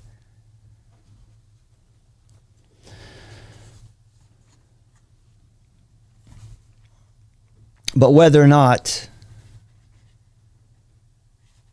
you know all of these facts and details about how it's been done, how it's been set up, how this military operation has been carried out. One round of documents show how the U.S. government worked with Twitter to promote any concerns, any questions about the response and the vaccines, to promote it as Russian, Chinese, Iranian disinformation. The government has multiple agencies prodding into Twitter and Facebook, but the main agency remains the FBI. In a disturbing email, FBI agent Elvis Chan requested that the FBI be the belly button of the USG. Twitter was happy to latch on to this belly button in 2020, taking requests to ban accounts that ask critical questions about where the virus came from, if it was real, or the vaccine safe. At one point, the government requested that Twitter suspend over 250,000 accounts, including Canadian officials and a CNN reporter. So this government continued these requests after the war in Ukraine began in order to control the narrative about U.S. corruption in Ukraine. How did Twitter get to this place of working so hard for the government? Well, that was revealed in the Twitter files, and they show that Twitter and Facebook were both blamed for the outcome of the 2016 presidential election, and the Democratic politicians put pressure on Twitter to prove that the election was influenced by coordinated Russian actors, of course. Yeah, I can't help but think about Snowden and Julian Assange. Yeah. Well, let's take a look here for a second before we Summer has given me a piece of information here that we have to check out. Another NFL player carted off here tonight. Tonight, as you know, we've been on the air, or probably before we on the air. Russell Gage from the Bucks.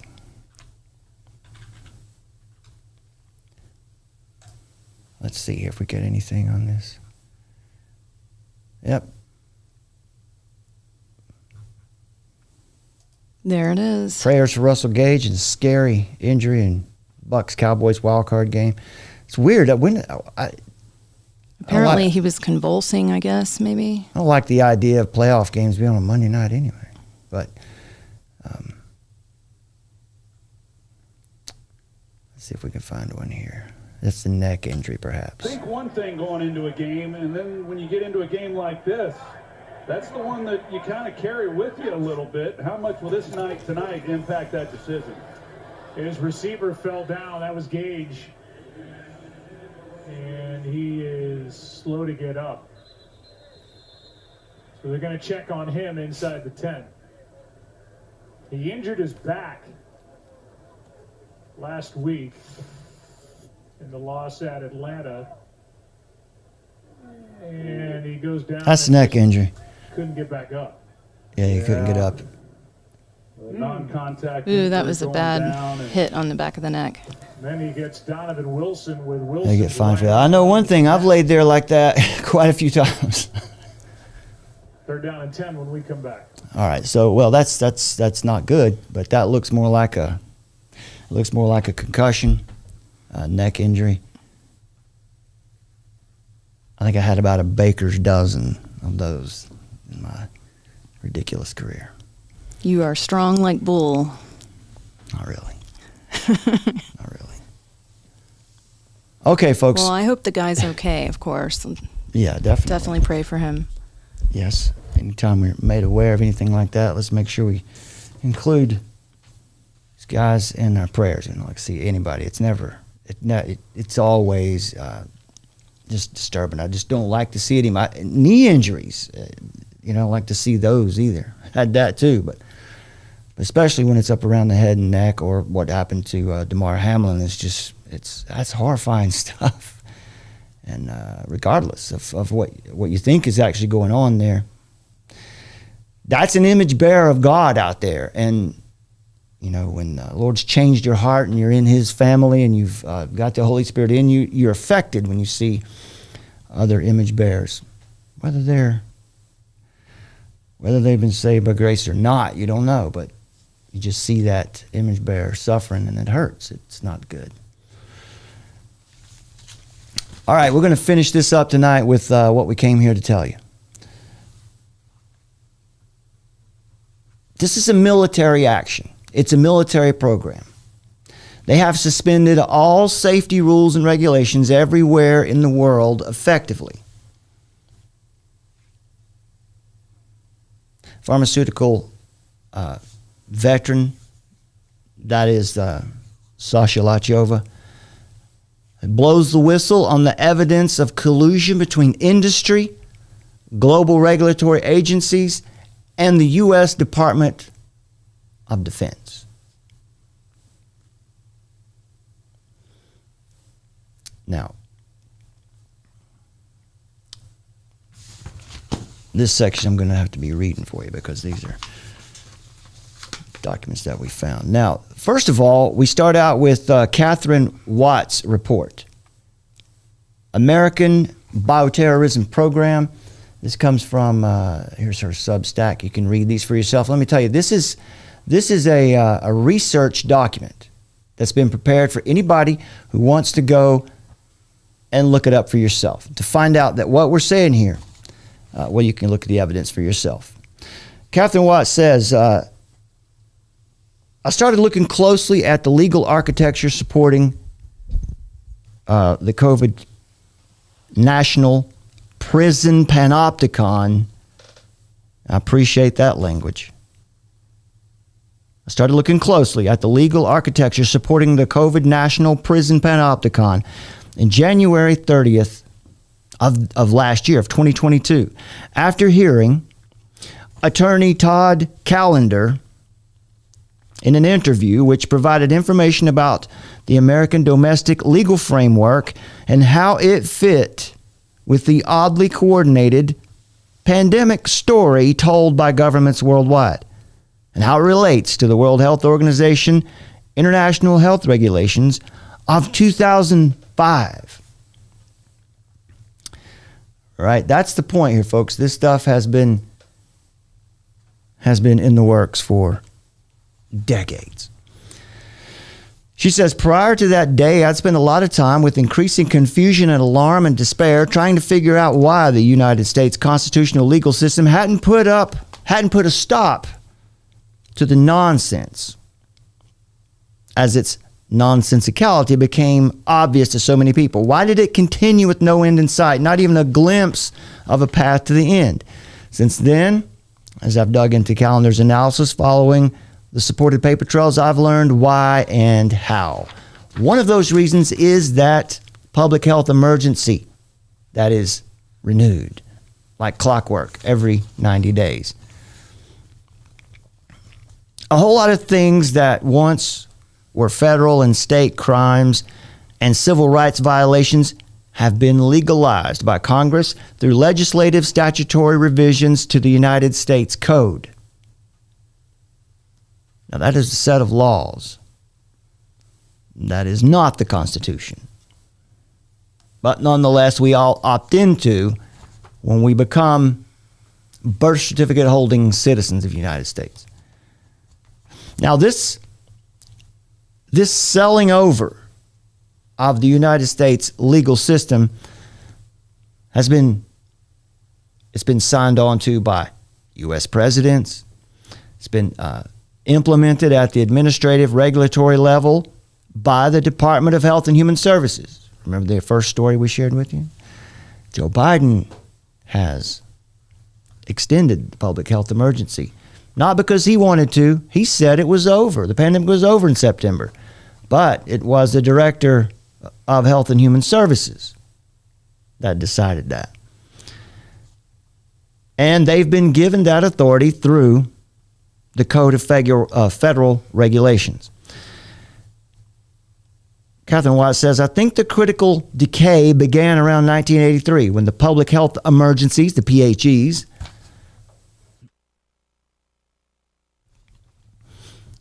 when the Public Health Emergency section was added to the 1944 Public Health Service Act.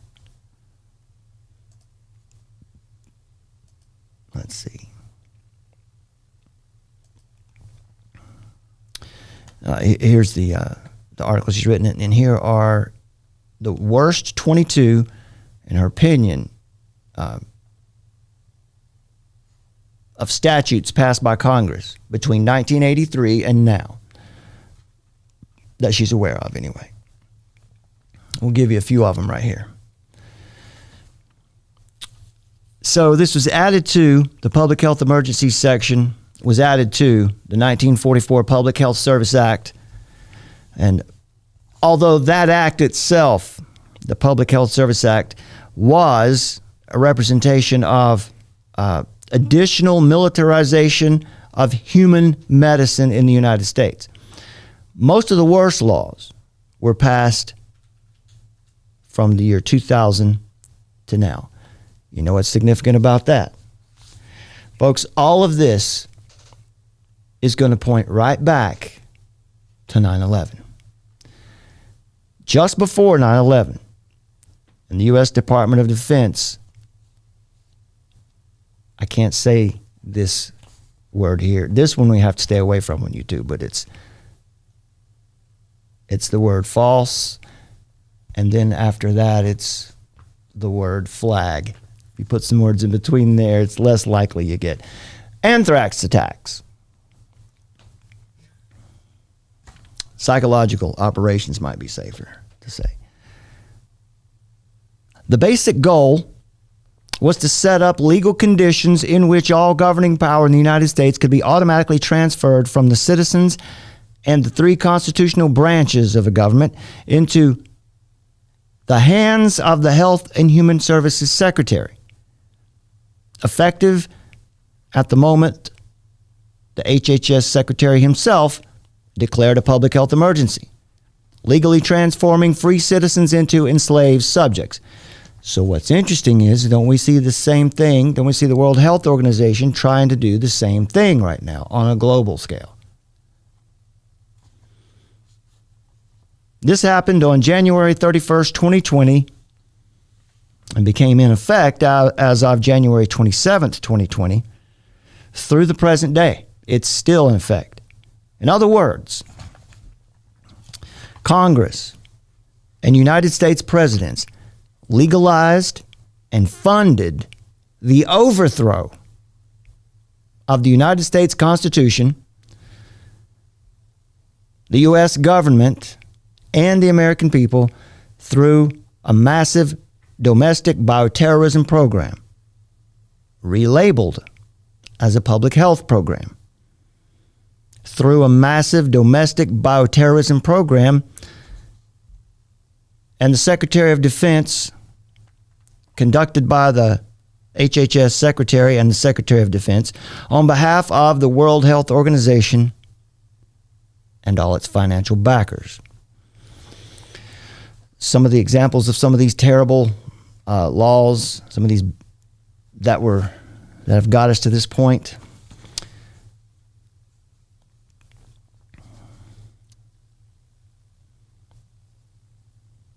Congressional bioterrorism authorizations and funding laws.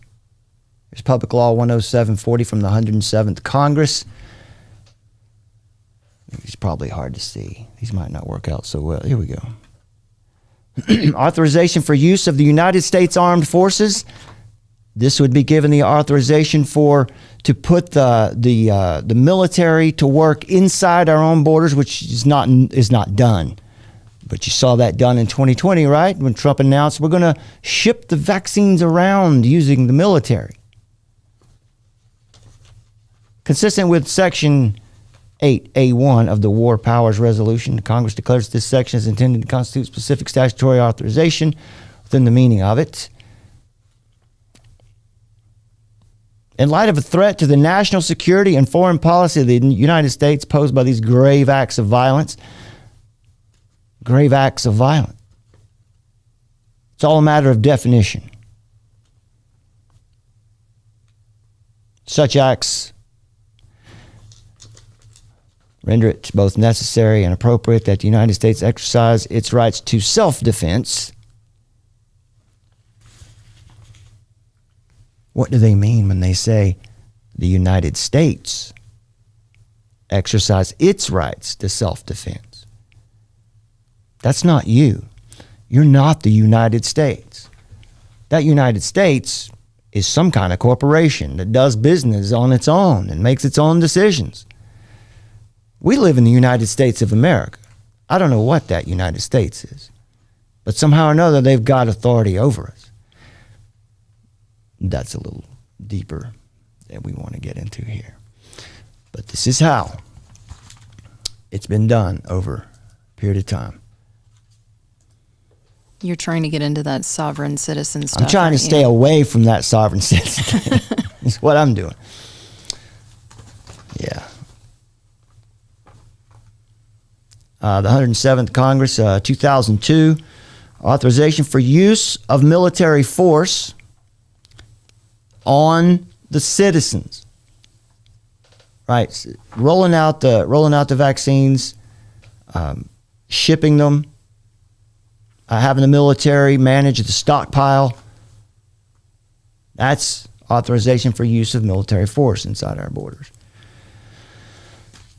Here also from 2003. Now this is really where you see it getting started. 2003, the Homeland Security Act. This is the National Defense Authorization Act for 2004. It was put together in 2003. Organized, let's see.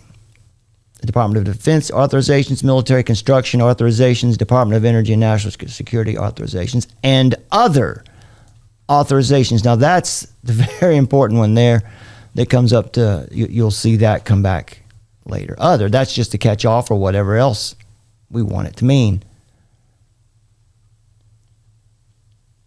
This has to do with a lot of weapons, procurement.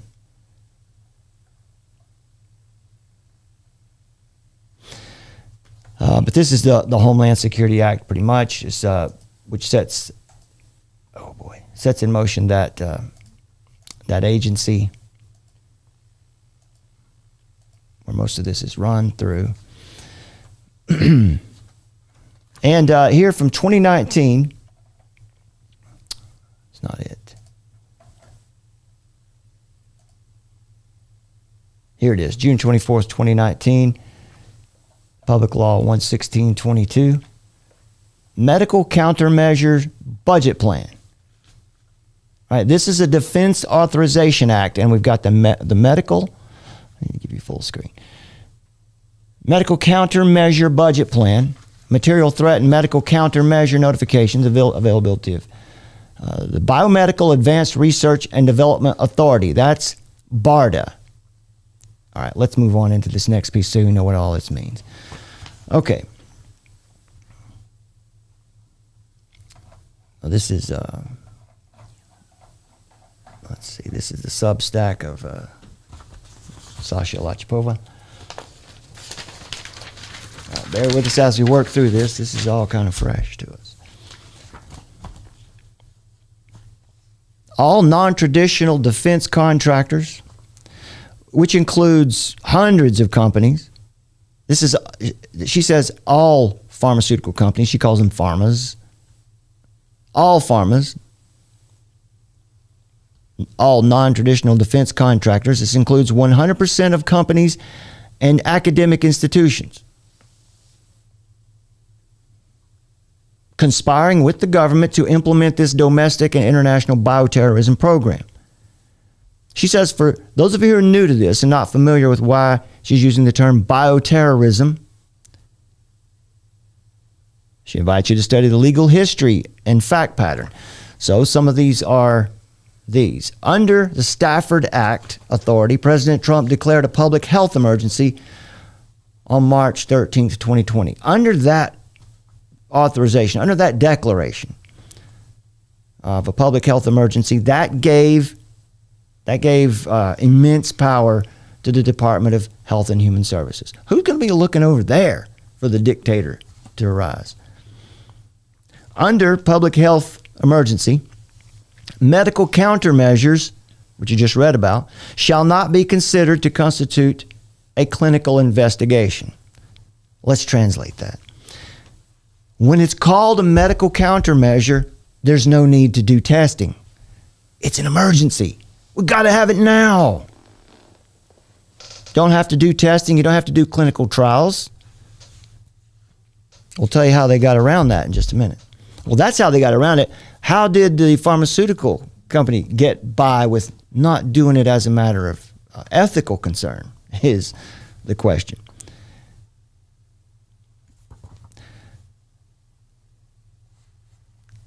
According to Operation Warp Speed / Administration for Strategic Preparedness and Response, according to Operation Warp Speed reports, the United States Department of Defense directed, oversaw, and managed the development, manufacture, and distribution of nearly all COVID countermeasures. They don't call them vaccines because they know they're not. Largely utilizing Department of Defense's previously established network of military contractors and consortia. And these next few graphics are those. This is the consortium, and this is the organizational structure of vaccine development. This is organizational structure supporting the therapeutic development of these injectables. And all of these pharmaceutical companies were, at least in the news, we were told they had to bid for the opportunity to be on a project coordination team.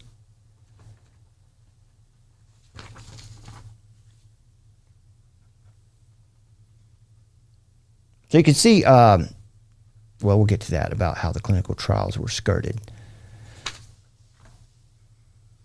It's probably a topic we're going to have to come back to several times to get through it all. Now that OWS up there, that is Operation Warp Speed. BARDA is the Biomedical Advanced Research Development Authority.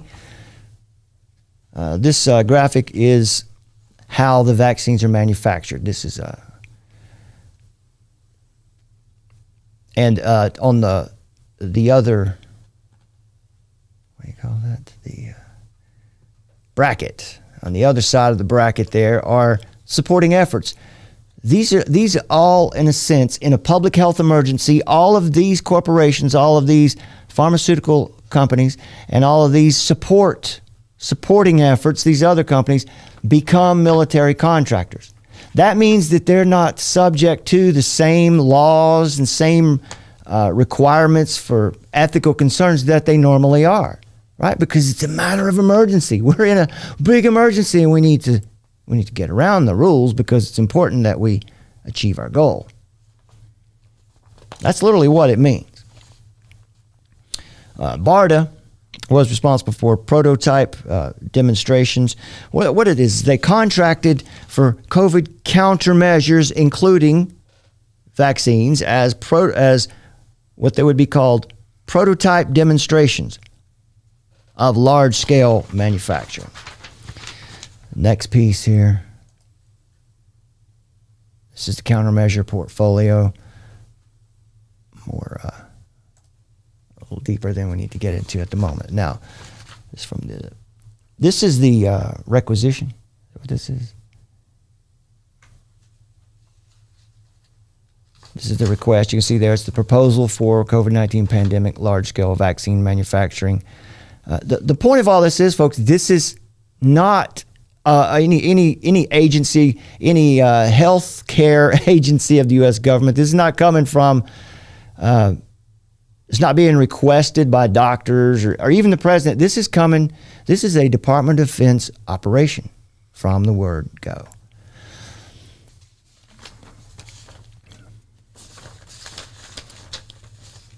Now you see right here above this highlighted section here, other transaction agreement. The government requests that a firm fixed price project agreement be issued to Pfizer to award this proposal under other transaction agreement. So to be performed in accordance with the attached government statement of work. We'll describe that in a second as we go. And you can see out here at the bottom the total approved cost to the government for this effort, just under $2 billion. $2 billion. All right, these agencies avoided nearly all relevant legal transparency requirements by using this term, other transaction authority, OTA. Right here. You can't see my cursor there, but it's right above the yellow, right above the highlight section. Other transaction agreement. Contracts proposed under other transaction agreement. So excluding this means it excludes preclinical, clinical trials, and chemistry manufacturing controls. It means that all of the testing, all the things you would normally have to do to bring a medicine to the market were out of the scope of the Department of Defense contract. Now, this is typical, as I said, for all vaccine contracts. Not in this case. After all, it's an emergency, right? This document here, this link is just more of the COVID-19 contracts that government made with companies and what they asked them to produce or do. Oh, no. Here we go.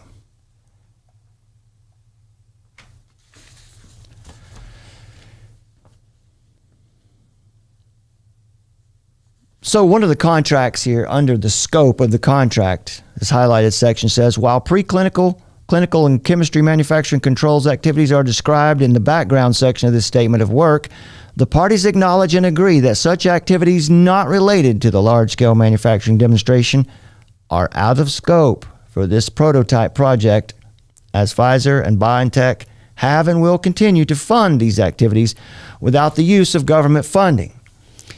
What's tricky about that? It sounds like they're going to go ahead and do it. But the government didn't pay them to do that. Here's where it gets interesting. This is where we want to make our big point to you. Fraud has occurred. A huge fraud has occurred. And Pfizer and BioNTech and all these other companies are covered. They'll never be held accountable for it because the government ordered fraud from them. Right? Because it's an emergency. It's a public health emergency. The contracts for countermeasures, vaccines, include liability shield for manufacturers and contractors along the supply and distribution chains under the PrEP Act. That's this next piece here. I've lost my place.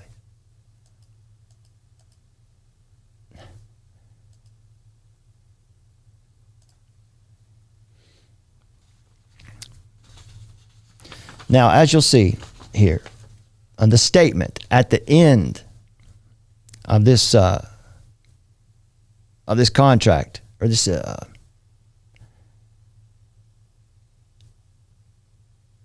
this is the Moderna contract we're looking at. It says here, if it'll let me highlight it. No, it won't, because it's a picture.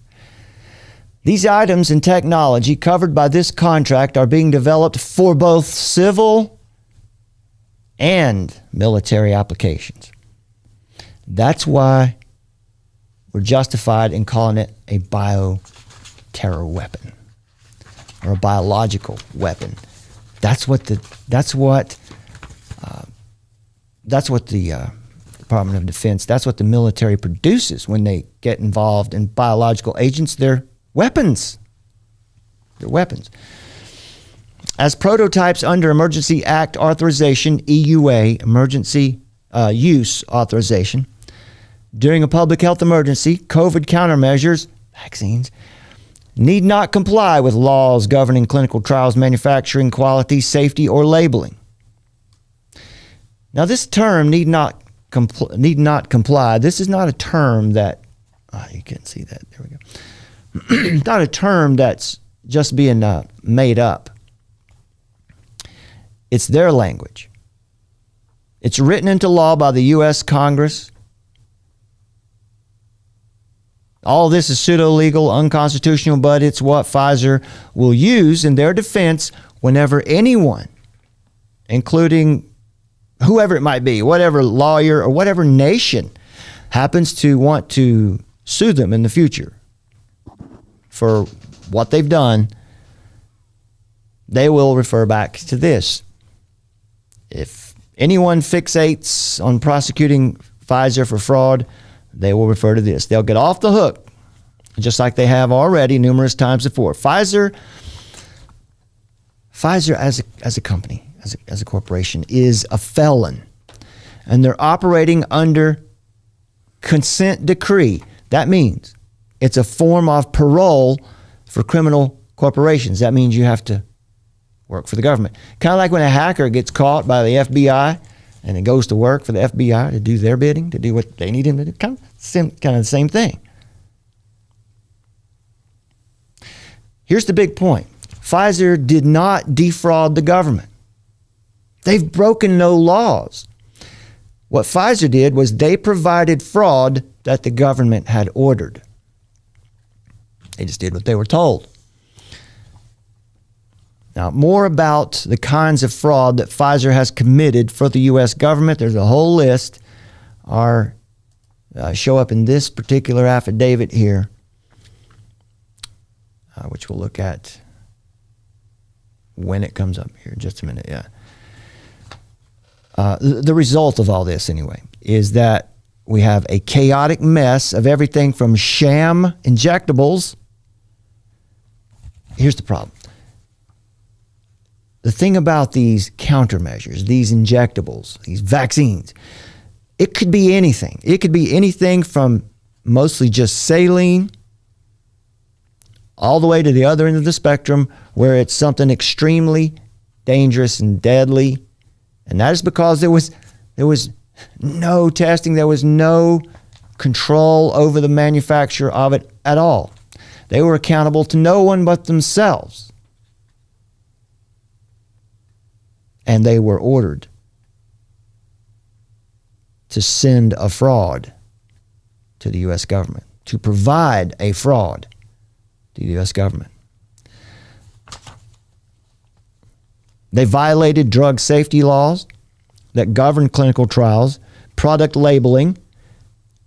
That means that they don't have to put the ingredients, and they don't put the ingredients. If there are ingredients on there, you can be sure they're not all there.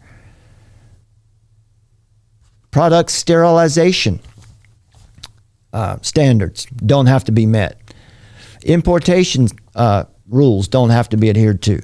Product distribution rules don't have to be adhered to. Product quality and control testing, quality control testing doesn't have to be.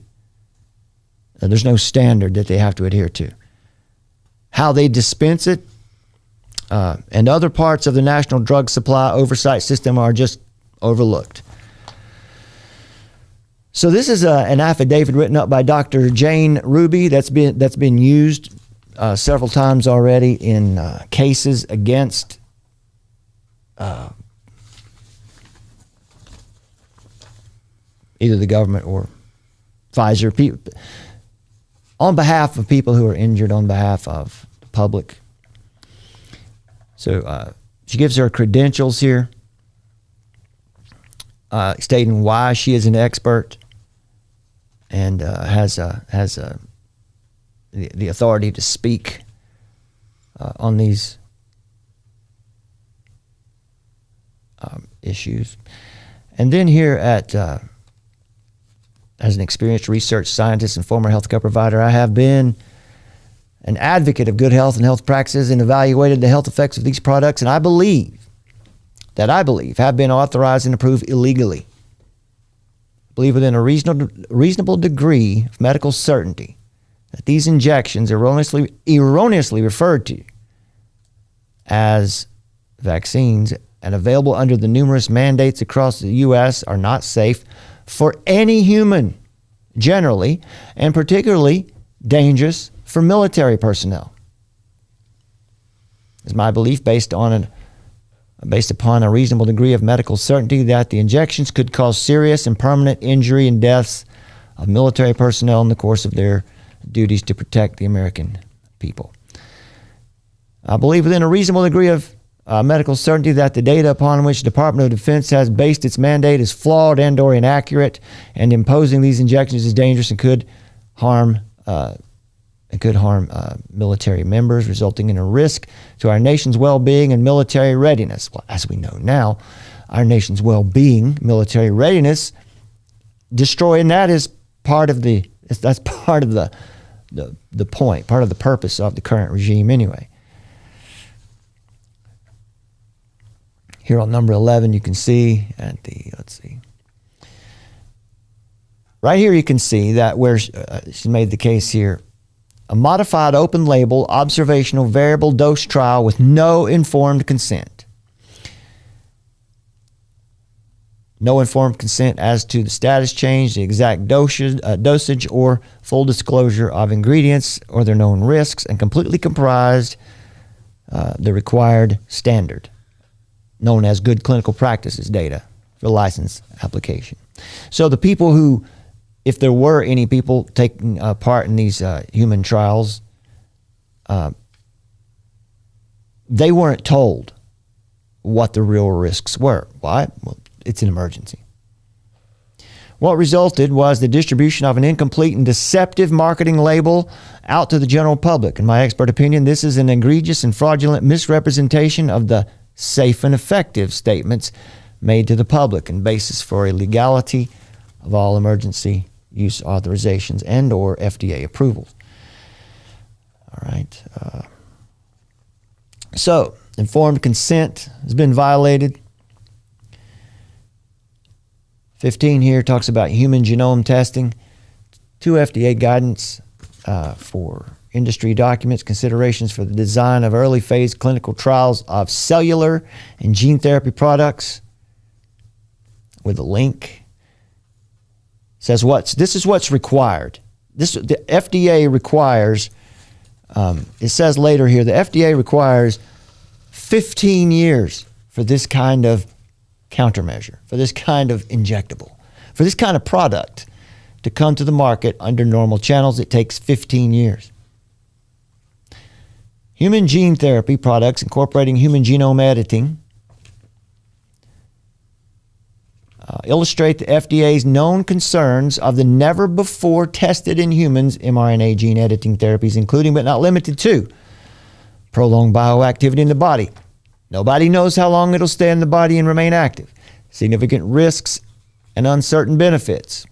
It's just a big unknown as to what this is ultimately going to do, at least for those of us that are out here. How long it remains in the body, gene integration. What's it actually going to do? How's it actually going to affect the genes? Now, number 16 here talks about mandates. That the mandates that were put in place by local, state, federal governments were never considered the contraindications. There, right there in Pfizer and BioNTech's protocol are a list of exclusions whereby some subpopulations of people and those with certain medical comorbidity or conditions could not be a part of their trial. So as we know, the whole rollout itself was the trial. But what did they do here? Did they exclude these people from the rollout? No, they did not. These populations or conditions are missing from the final approval label. So, and this lists the kinds of exclusions. Like these are the people who shouldn't take this particular concoction. And it lists just about every known condition or comorbidity.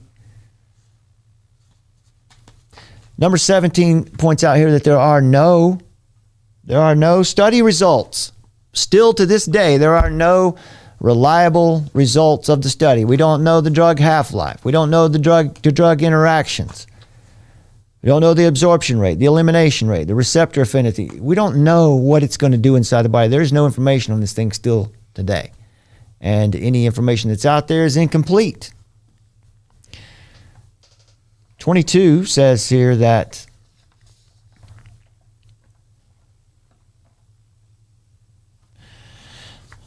they claim that some products are interchangeable, right? So they say that the Comirnaty, Pfizer, BioNTech products are interchangeable,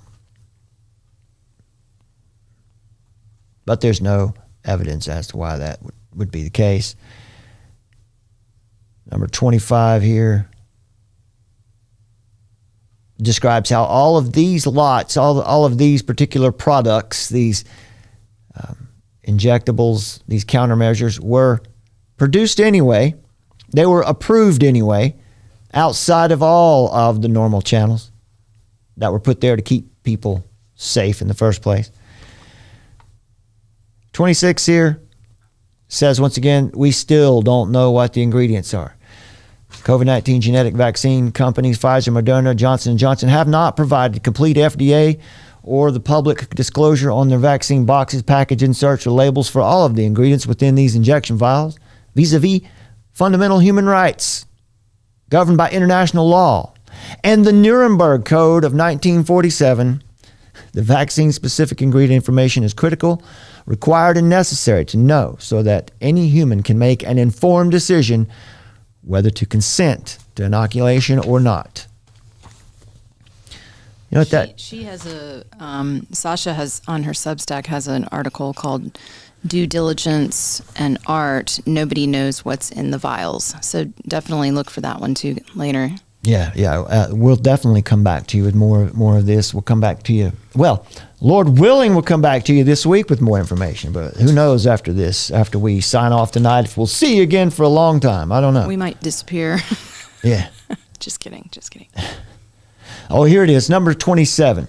This is where it says Pfizer, Moderna, and J&J vaccines are considered genetic vaccines or vaccines produced from gene therapy molecular platforms, which according to the U.S. FDA regulatory guidance are classified as gene delivery therapies and should be under a 15-year regulatory cycle with annual visits for safety evaluation by the research sponsors. Obviously, that hasn't been done, isn't going to be done. And numbers 32 through 36 here deal with cardiac arrest, right? I'll look at, let's see, 32 talks about the Centers for Disease. The CDC has held emergency meetings on this issue, and the medical community is responding to the crisis. It is known that myocarditis causes injury to heart muscle cells and may result in permanent heart damage, culminating in heart failure, arrhythmias, cardiac death, which we talked about already tonight. So anyone that's raising an eyebrow when someone falls out dead or cardiac arrest and is revived, which is great, but anyone who's asking a question about that is well justified. These conditions could call for a lifetime need for multiple medications, implantable cardio defibrillators, and heart transplantation. So this is what's at risk. 33 here says COVID-19 vaccine-induced myocarditis has a predilection for young males below age 30. A substantial demographic of the U.S. military. So, is this targeted biological warfare? Absolutely. That's exactly what it is. There's no question about it. Look, let's just break it on down for you. What do? You're a nation. Let's think about way back in the past, so we don't use any active. Let's think about the Roman Empire. You're going to take over a nation or a people group. And they're like, and we just don't know why. We need to research further. We're totally puzzled. Yeah. When we just read that article from the American Heart Association, like we don't know why it's affecting young men. But what you said there a minute ago, that it's targeted, it's exactly right. Because if you're going to take over a nation, typically in warfare, this is how it's done. You have to take out the ones who are the greatest threat to you. The protectors. So they're doing exactly that. Right. They're doing that physically, and they're also doing it mentally. That's the right name for what this is focused on. That this is directed at. It's the protectors.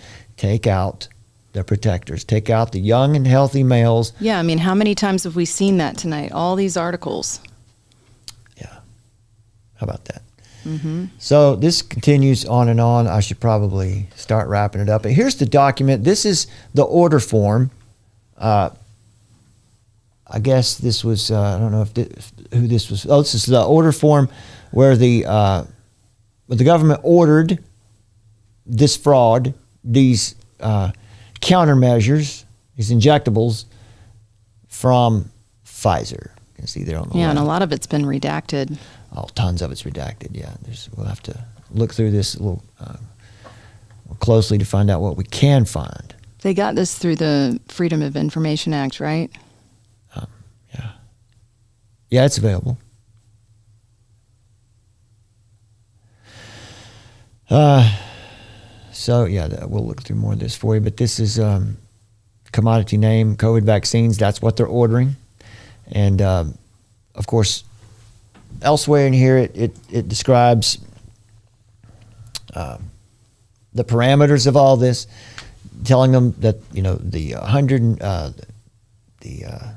just under $2 billion price tag, and it also says there that they're not required to do any testing, that the government's not paying for testing. So they're not. Whatever they're not paying for, they're not required to do. They're required to deliver to the government what they've paid for. So this is another document I just stumbled across today from the Government Accountability Office, Biological Defense. The Department of Defense has strengthened the coordination on medical countermeasures, but can improve its process for threat prioritization. So what this is, anyway, is... It says here, they did a study to find out what they needed.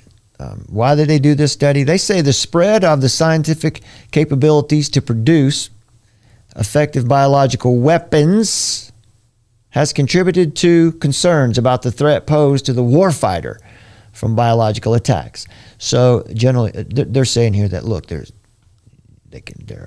ability to produce effective biological agents, biological terror weapons is great today, and there's a threat posed to the warfighter, and so we need to do this research. They say the Government Accountability Office was mandated to review Department of Defense's efforts to research and develop medical countermeasures against prioritized biological threat agents. This report, 1, describes DoD's funding of medical countermeasures against biological threat agents from fiscal years from 2001 through 2013. And it evaluates their progress. So they're coming back to check on and make sure that the DoD has done all of their work in setting up all that we've seen play out. The Government Accountability Office analyzed the DoD budget information from 2001 to 2013, policies and strategies relating to biological medical countermeasures, and analyzed information and interviewed officials from DoD, HHS, Health and Human Services, and Department of Homeland Security on collaborative efforts to research and develop biological medical countermeasures. Things that we don't have to run through that pesky qualification process or authorization process. Government Accountability Office recommends that DoD implement a process to update its list of biological threats according to its current policies. DoD concurred and identified steps to address the recommendation. So this thing, that's not all that exciting, but as this document goes deeper, I had to throw it up here today because as I was reading through it, skimming it, there were so many things that popped up here that were, it's more foundation proof. This is from 2014, by the way, from 2014 when they did this. And Public Health Emergency Medical Countermeasures Enterprise, PHEMCE, is composed primarily of officials from Health and Human Services Office of the Assistant Secretary for Preparedness and Response, Centers for Disease Control and Prevention, the Food and Drug Administration, and the National Institutes of Health, which have specific responsibilities for countermeasure development, this is vaccine or other agents, but not medicines, for sure, such as the Departments of Defense, Homeland Security, Veterans Affairs, and Agriculture, and the Executive Office of the President. Prior to the establishment of the PHEMCE from 2004 to 2006, the Executive Office of the President led interagency coordination efforts to establish chemical, biological, radiological, and nuclear medical countermeasure requirements. So on one hand, you read this and you hear, good. So they're thinking about us and they're going to protect us from anything that may threaten us, from our enemies. The problem is they are the enemy. They are the enemy. And they have decided to set up a system where they can create, or they can, one of two things is happening. They're either being extremely reckless in response to a real global pandemic, or it really looks like from 2003 up to 2019, they knew exactly what was going to happen. They knew exactly where this was going all along. It's been planned. It's been set up. It's been executed, managed by the people that you pay your taxes to. Why might I make such a bold claim? Well, the Rockefeller future scenario becomes reality. The Rockefeller Foundation published a document in May 2010 titled Scenarios for the Future of Technology and International Development. Now, the stuff that we've looked at already, where she gives, let me go back and show you here, so you can do this research for yourself. You go back to the Bailiwick News. Catherine Watt at this document here. No, this is not it. It's not the legal walls for the kill box. It's this one right here. Right here. Here's the research document. All the links. Knock yourself out. Everything you need right here. In this section right here, related reporting, just this section right here, you can find enough to keep you busy for months. Right? She's got here a chart of just how one law at a time, one policy at a time, how this has been established and set up piece by piece over decades to the point where today they can take over the nation using the context of a pandemic by giving authority to the Secretary of Health and Human Services. Now think about how important that position is now. Okay, where were we? Yeah, the Government Accountability Office, Rockefeller Future Scenario. This is Operation Lockstep. That's what it is. It's a world, they say in the document, most interesting part of the document, Rockefeller Operation Lockstep, is the Lockstep section. The subheading reads, a world of tighter top-down government control and more authoritarian leadership with limited innovation and growing citizen pushback. Sounds interesting enough. How about some more of it? In 2012, the pandemic, so this is in 2010 they're writing this, so this is kind of like the Limits to Growth papers that the Club of Rome put out, where they're talking about what's going to happen in the future, and they're trying to prepare for it. So they write, 2 years down the line, we're going to probably see a headline like this: the pandemic that the world had been anticipating for years finally hit. Unlike the H1N1 of 2009, this new influenza strain originating from wild geese was extremely virulent and deadly. Even the most pandemic-prepared nations were quickly overwhelmed when the virus streaked around the world, infecting nearly 20% of the global population, killing 8 million in just 7 months. Remember, it's published date's 2010, so they're talking about the future. The Rockefeller Foundation paints a disturbing picture, a future pandemic that kills 8 million people in just 7 months. So, looking at the present, coronavirus hasn't killed anywhere near that. But the Rockefeller document sets the stage. 8 million deaths from a future pandemic would mean a deadly effect on economies, international mobility of both people and goods screeched to a halt, right? Supply chain problems, debilitating industries like tourism and breaking global supply chains. Even locally, normally bustling shops and office buildings sat empty for months, devoid of both employees and customers. Never again, we hope, we pray. Without government intervention, the virus will spread. The pandemic blanketed the planet, though disproportionate numbers died in Africa, Southeast Asia, and Central America, where the virus spread like wildfire in the absence of official containment protocols. Folks, it's been in the works for decades. In the absence of authoritarian government, the virus was able to spread. And of course, freedom is dangerous. In developed countries, containment was a challenge. The United States' initial policy of strongly discouraging citizens from flying proved deadly in its leniency, accelerating the spread of virus, not just within the U.S., but across borders. In the mind of the Rockefeller Foundation, our Constitution amounts to leniency. So this is this thing we've been talking about here for a while. Summer was the first one to bring it up when she said, imagine 20 years from now. You can see what they're doing. All of the news that you see written today. People 20 years in the future are going to look back and think something completely different happened than what's actually happening. Right? Because they probably won't be talking to any of us. They're writing the history that they want. Yeah, exactly. Not the history that actually is occurring. Right. It's a great point. Authoritarianism is what's needed to contain the outbreak. The Chinese model is the model.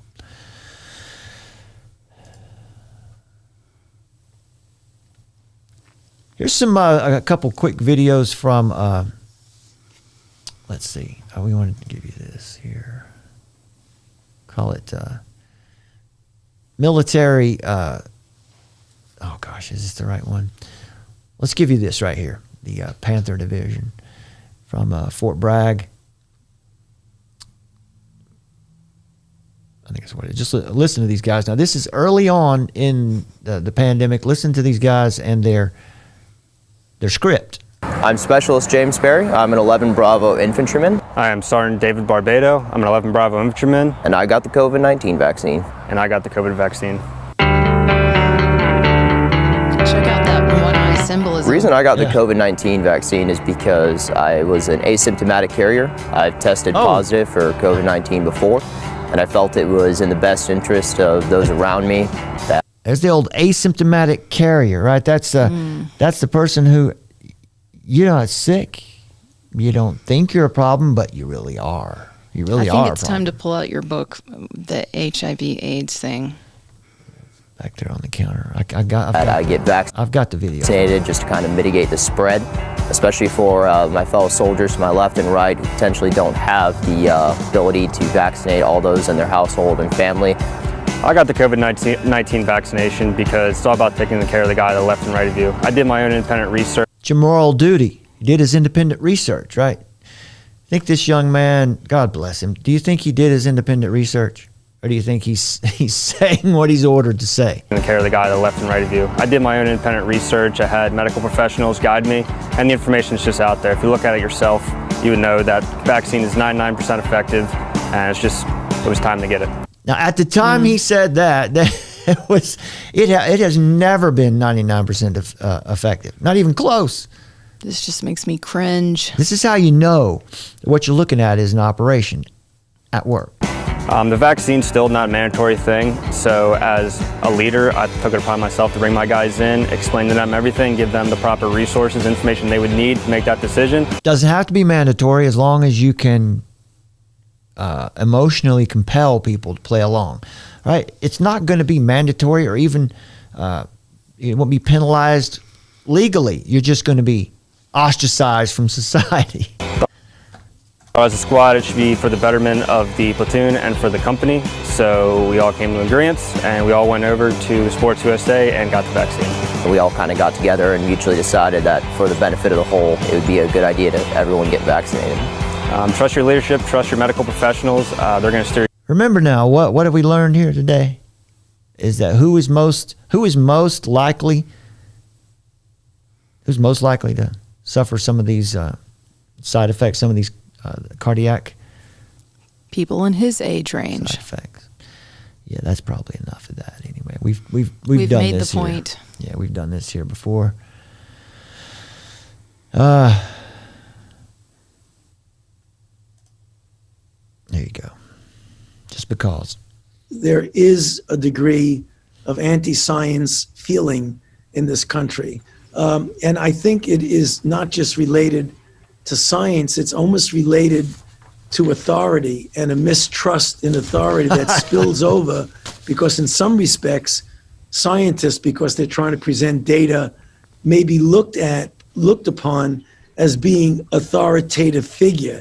And the pushing back on authority is pushing back on government is the same as pushing back on science. Oh, there you go. Now that is, I mean, if Kim Jong-un said that, you wouldn't be surprised, right? To disagree with government is to disagree with science. That's technocracy. This is a technocrat. We're in it. The ideology, or let's just say the economic system, the way the New World Order will be run, is technocracy. It's experts, unelected experts, of course, deciding what's in your best interest based on science. And of course, science means whatever he says it means. I think it's worth taking a look at that article right there quickly. All right, let me look it up while we listen to this. This man didn't amass all this power overnight. He had several test runs over the decades.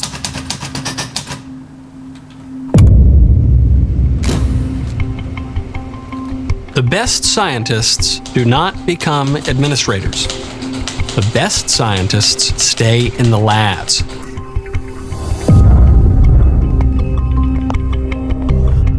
That's the conclusion that author Bruce Nussbaum came to in his 1990 study of the federal government's failure to effectively fight the AIDS epidemic. Nussbaum's criticism applied to the entire government-run public health apparatus. But he was referring to one bureaucrat in particular.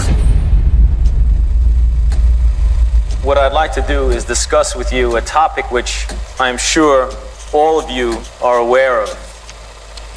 And that is the subject of the acquired immunodeficiency syndrome. Just so you know, he's been around for a long time running the same scam. It really is one of the only subjects where you really have to change your lecture every month. Until today. Here's that article that Summer just mentioned. It's found for us. So it's World Health Organization. Anti-vax activism is deadlier than global terrorism. Are you surprised? Anybody out there surprised? There's Tedros, the man of the hour, the man with the supersonic power, too sweet to be sour. There he is. Mm-hmm. Anti-science aggression, anti-vaccine activism, major killing force globally. The propaganda issued by the World Health Organization is incredulous, if not just plain stupid. Yet hundreds of millions continue to spread the myths of scientism or the irrational worship and acceptance of pseudoscience. In fact, the World Health Organization itself is the biggest promoter of anti-science rhetoric. So here's a tweet from WHO, anti-vaccine activism, which I actually call anti-science aggression, there's that word, has now become a major killing force globally. Mm-hmm. Yeah, and they're in a meeting right now, the International Health Regulations Review Committee, and then they're going to be meeting about it also in May, the World Health Assembly, talking about this issue. So this actually sets up the context where you can be charged with murder by thinking wrong, by saying the wrong thing out in the public square. So it's time to wrap it up. Zbigniew Brzezinski, we started off tonight's show with a quote from Herman Hesse, and that quote was at the beginning of this book, Between Two Ages, written by Zbigniew Brzezinski, who was a strategist. I can forget what his titles were. He's a strategist for typically for democratic governments. Seems like Kissinger was his counterpart. He would come in and advise the Republican administrations. But anyway, his book, Between Two Ages, which has been influential in getting us where we are, says the technotronic era involves the gradual appearance of a more controlled society. Such society will be dominated by an elite, unrestrained by traditional values, unrestrained by the Constitution or traditional laws even.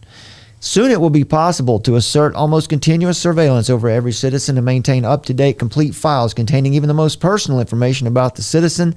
These files will be subject to instantaneous retrieval by the authorities. In the technotronic society, the trend would seem to be toward the aggregation of the individual support of millions of uncoordinated citizens. That's getting the masses to move in the right direction that you want them to go in. And to do that easily within the reach of magnetic and attractive personalities, exploiting the latest communications techniques to manipulate emotions and control reason. Right? That's what this guy's doing. Dr. Anthony Fauci may have been, in Bruce Nussbaum's words, a lackluster scientist, but he has always been a masterful politician. No doubt. No doubt.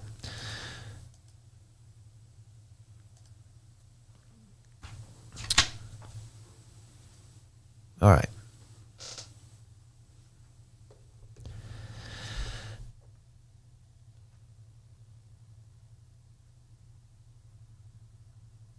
King Solomon said of the fool that his talk begins as foolishness and ends as evil madness.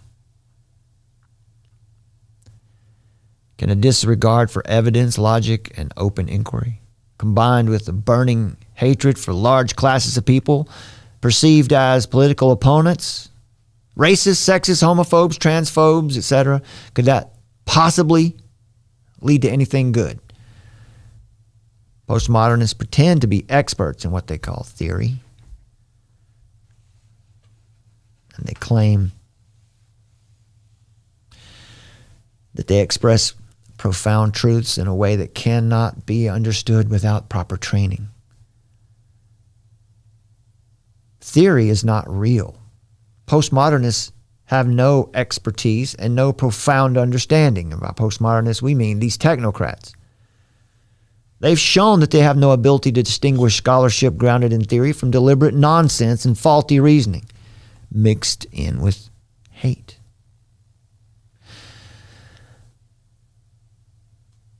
We are ambassadors.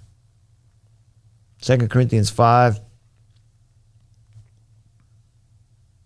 verse 20, therefore we are ambassadors for Christ, as though God were making an appeal through us. We beg you on behalf of Christ, be reconciled to God. He made him who knew no sin to be sin on our behalf so that we might become the righteousness of God in him.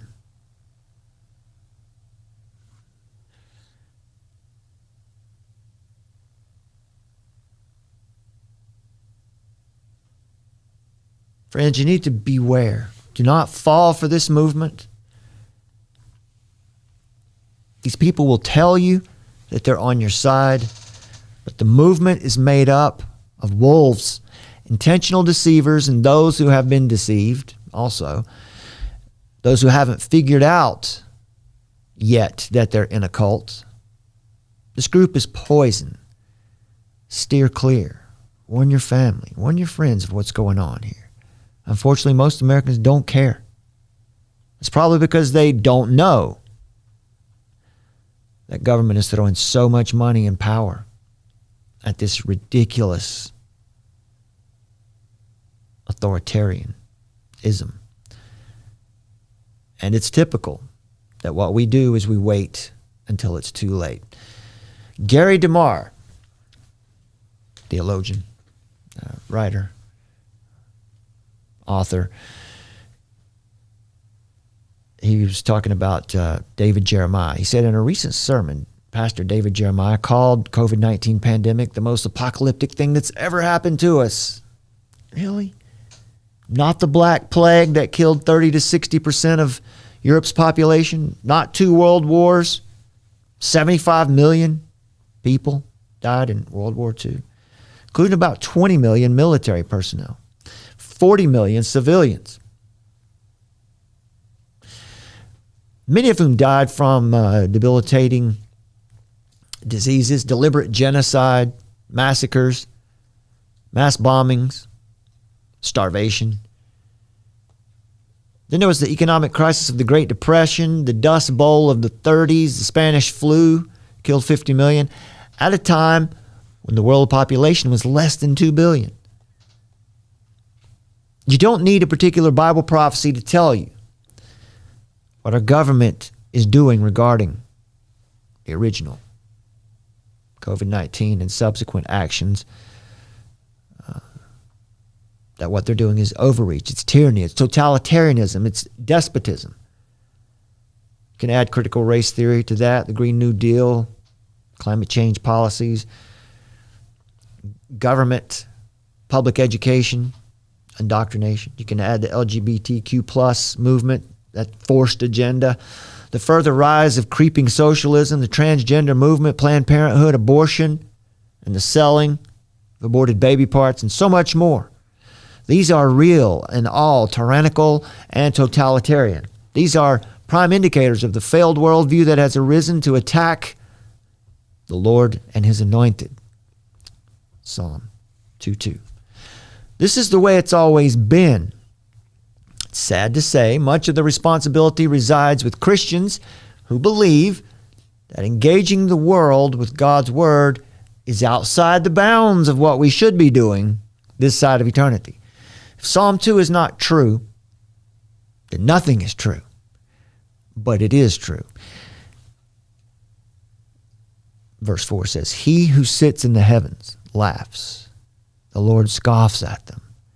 None of this has happened beyond God's view, beyond God's plan. A greater evil in the world than what we're witnessing out there. And this brings it home. This is where we want to make sure that you walk away from this today with pure truth.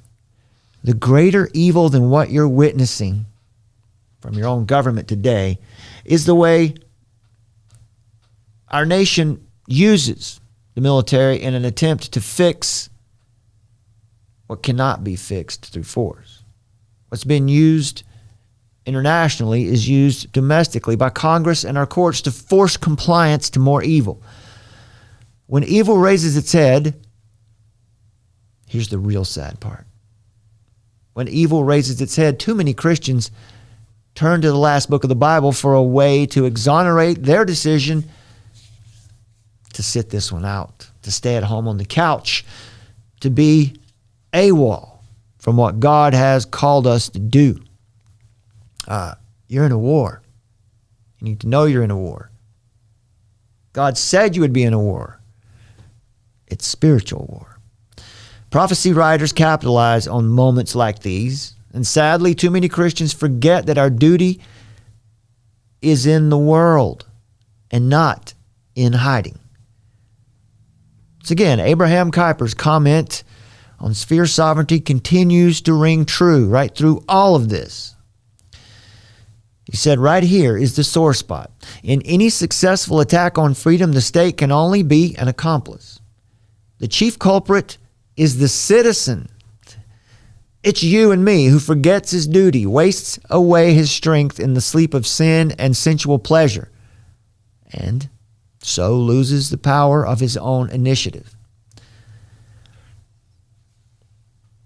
And also, I'll add, in the face of evil, Christians claim that they're guaranteed hope in the face of evil. Christians claim that their guaranteed hope is to be rescued by an eschatological event that's always on the horizon. Right? It wasn't our duty to sit and wait on the Lord. Our duty is to watch for him, to fulfill that great commission and be watchful for him. That's an active thing. That's a duty. And that event, as we sit here now, is on the horizon. It's not here yet. And until it's here, you're on active duty.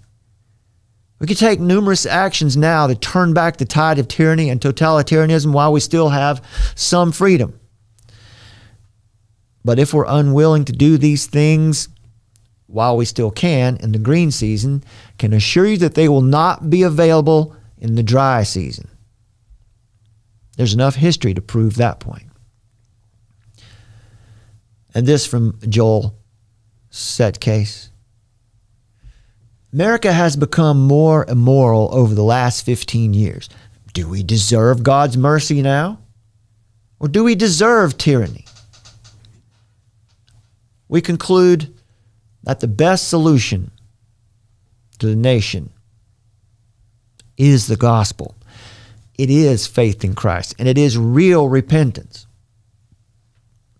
That's our response. How should God's people live in the face of tyranny? You can see in Exodus 1. Tyrannical circumstances. Pharaoh, fearing the growing numbers and power of the Hebrews, denied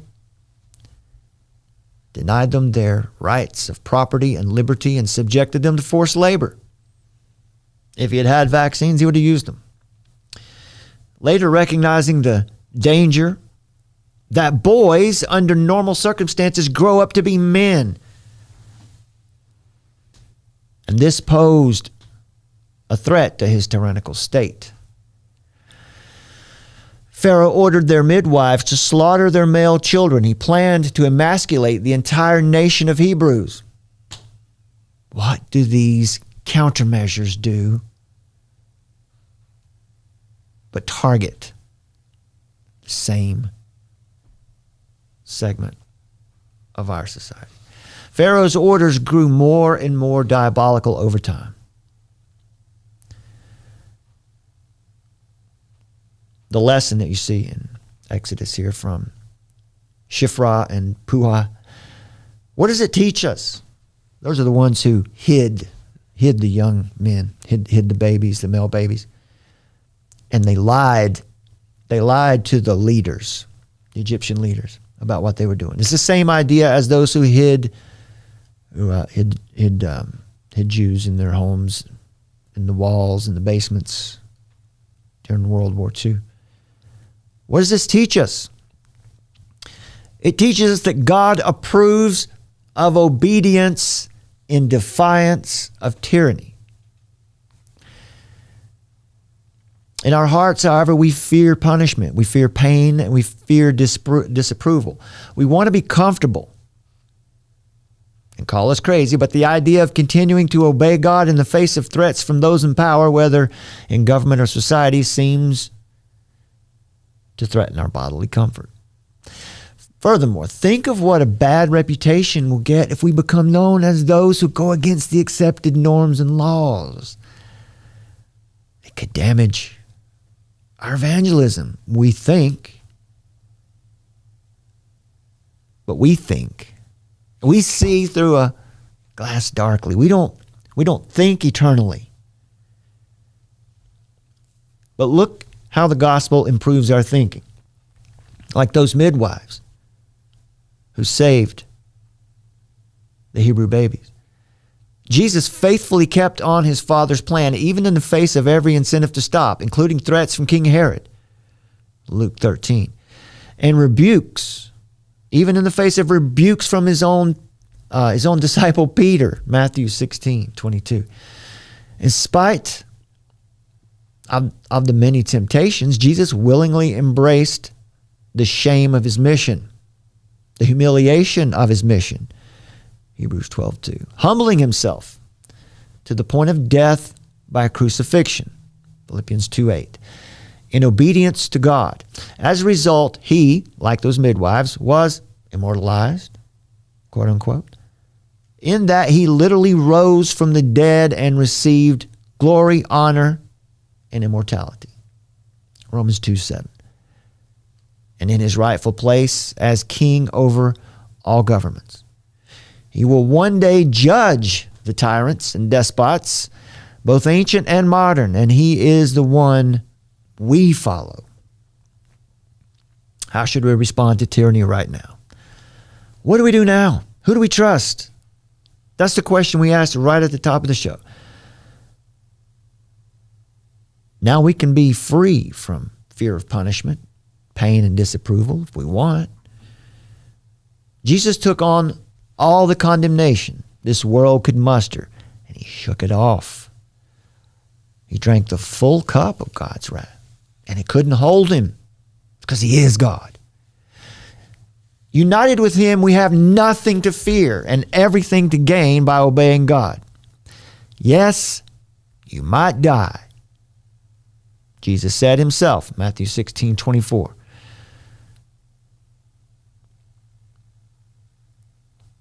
But they can never truly harm you. Does this mean we should go around looking for laws to break? That we should go around being rebels, careless, in the name of resisting tyrants to obey God? No. Our charge is clear.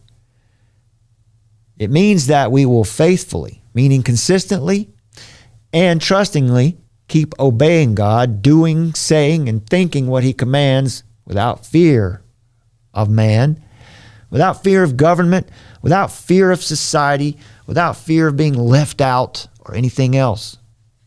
Because that's how Jesus won. And we're in him and he is in us. And so that's how we will win. 1 John 5:4 says, "For whoever has been born of God overcomes the world. And this is the victory that has overcome the world. It's our faith." John 16:33 says, too, Take heart. Be of courage. You're going to experience persecution in the world. It's guaranteed. But take heart. Take courage. Be of good cheer. Jesus says, I have overcome the world. And that means you have overcome the world. Summer, would you like to give a parting message to our audience? I was just thinking James 1:12. Oh, let's hear it.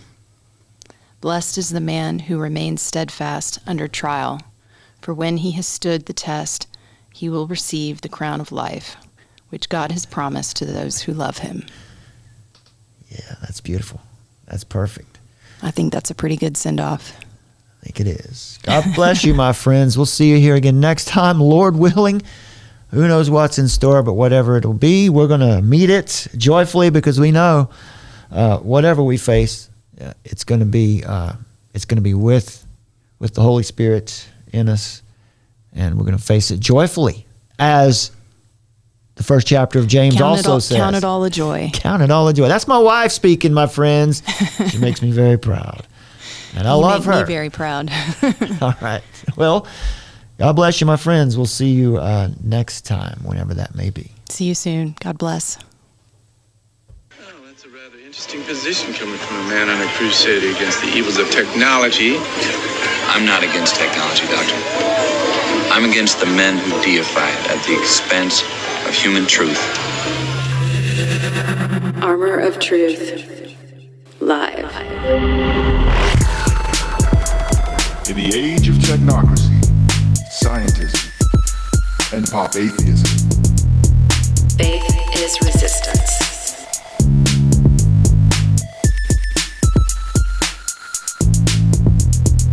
Nietzsche, of course, announced the death of God and called for the birth of the Übermensch,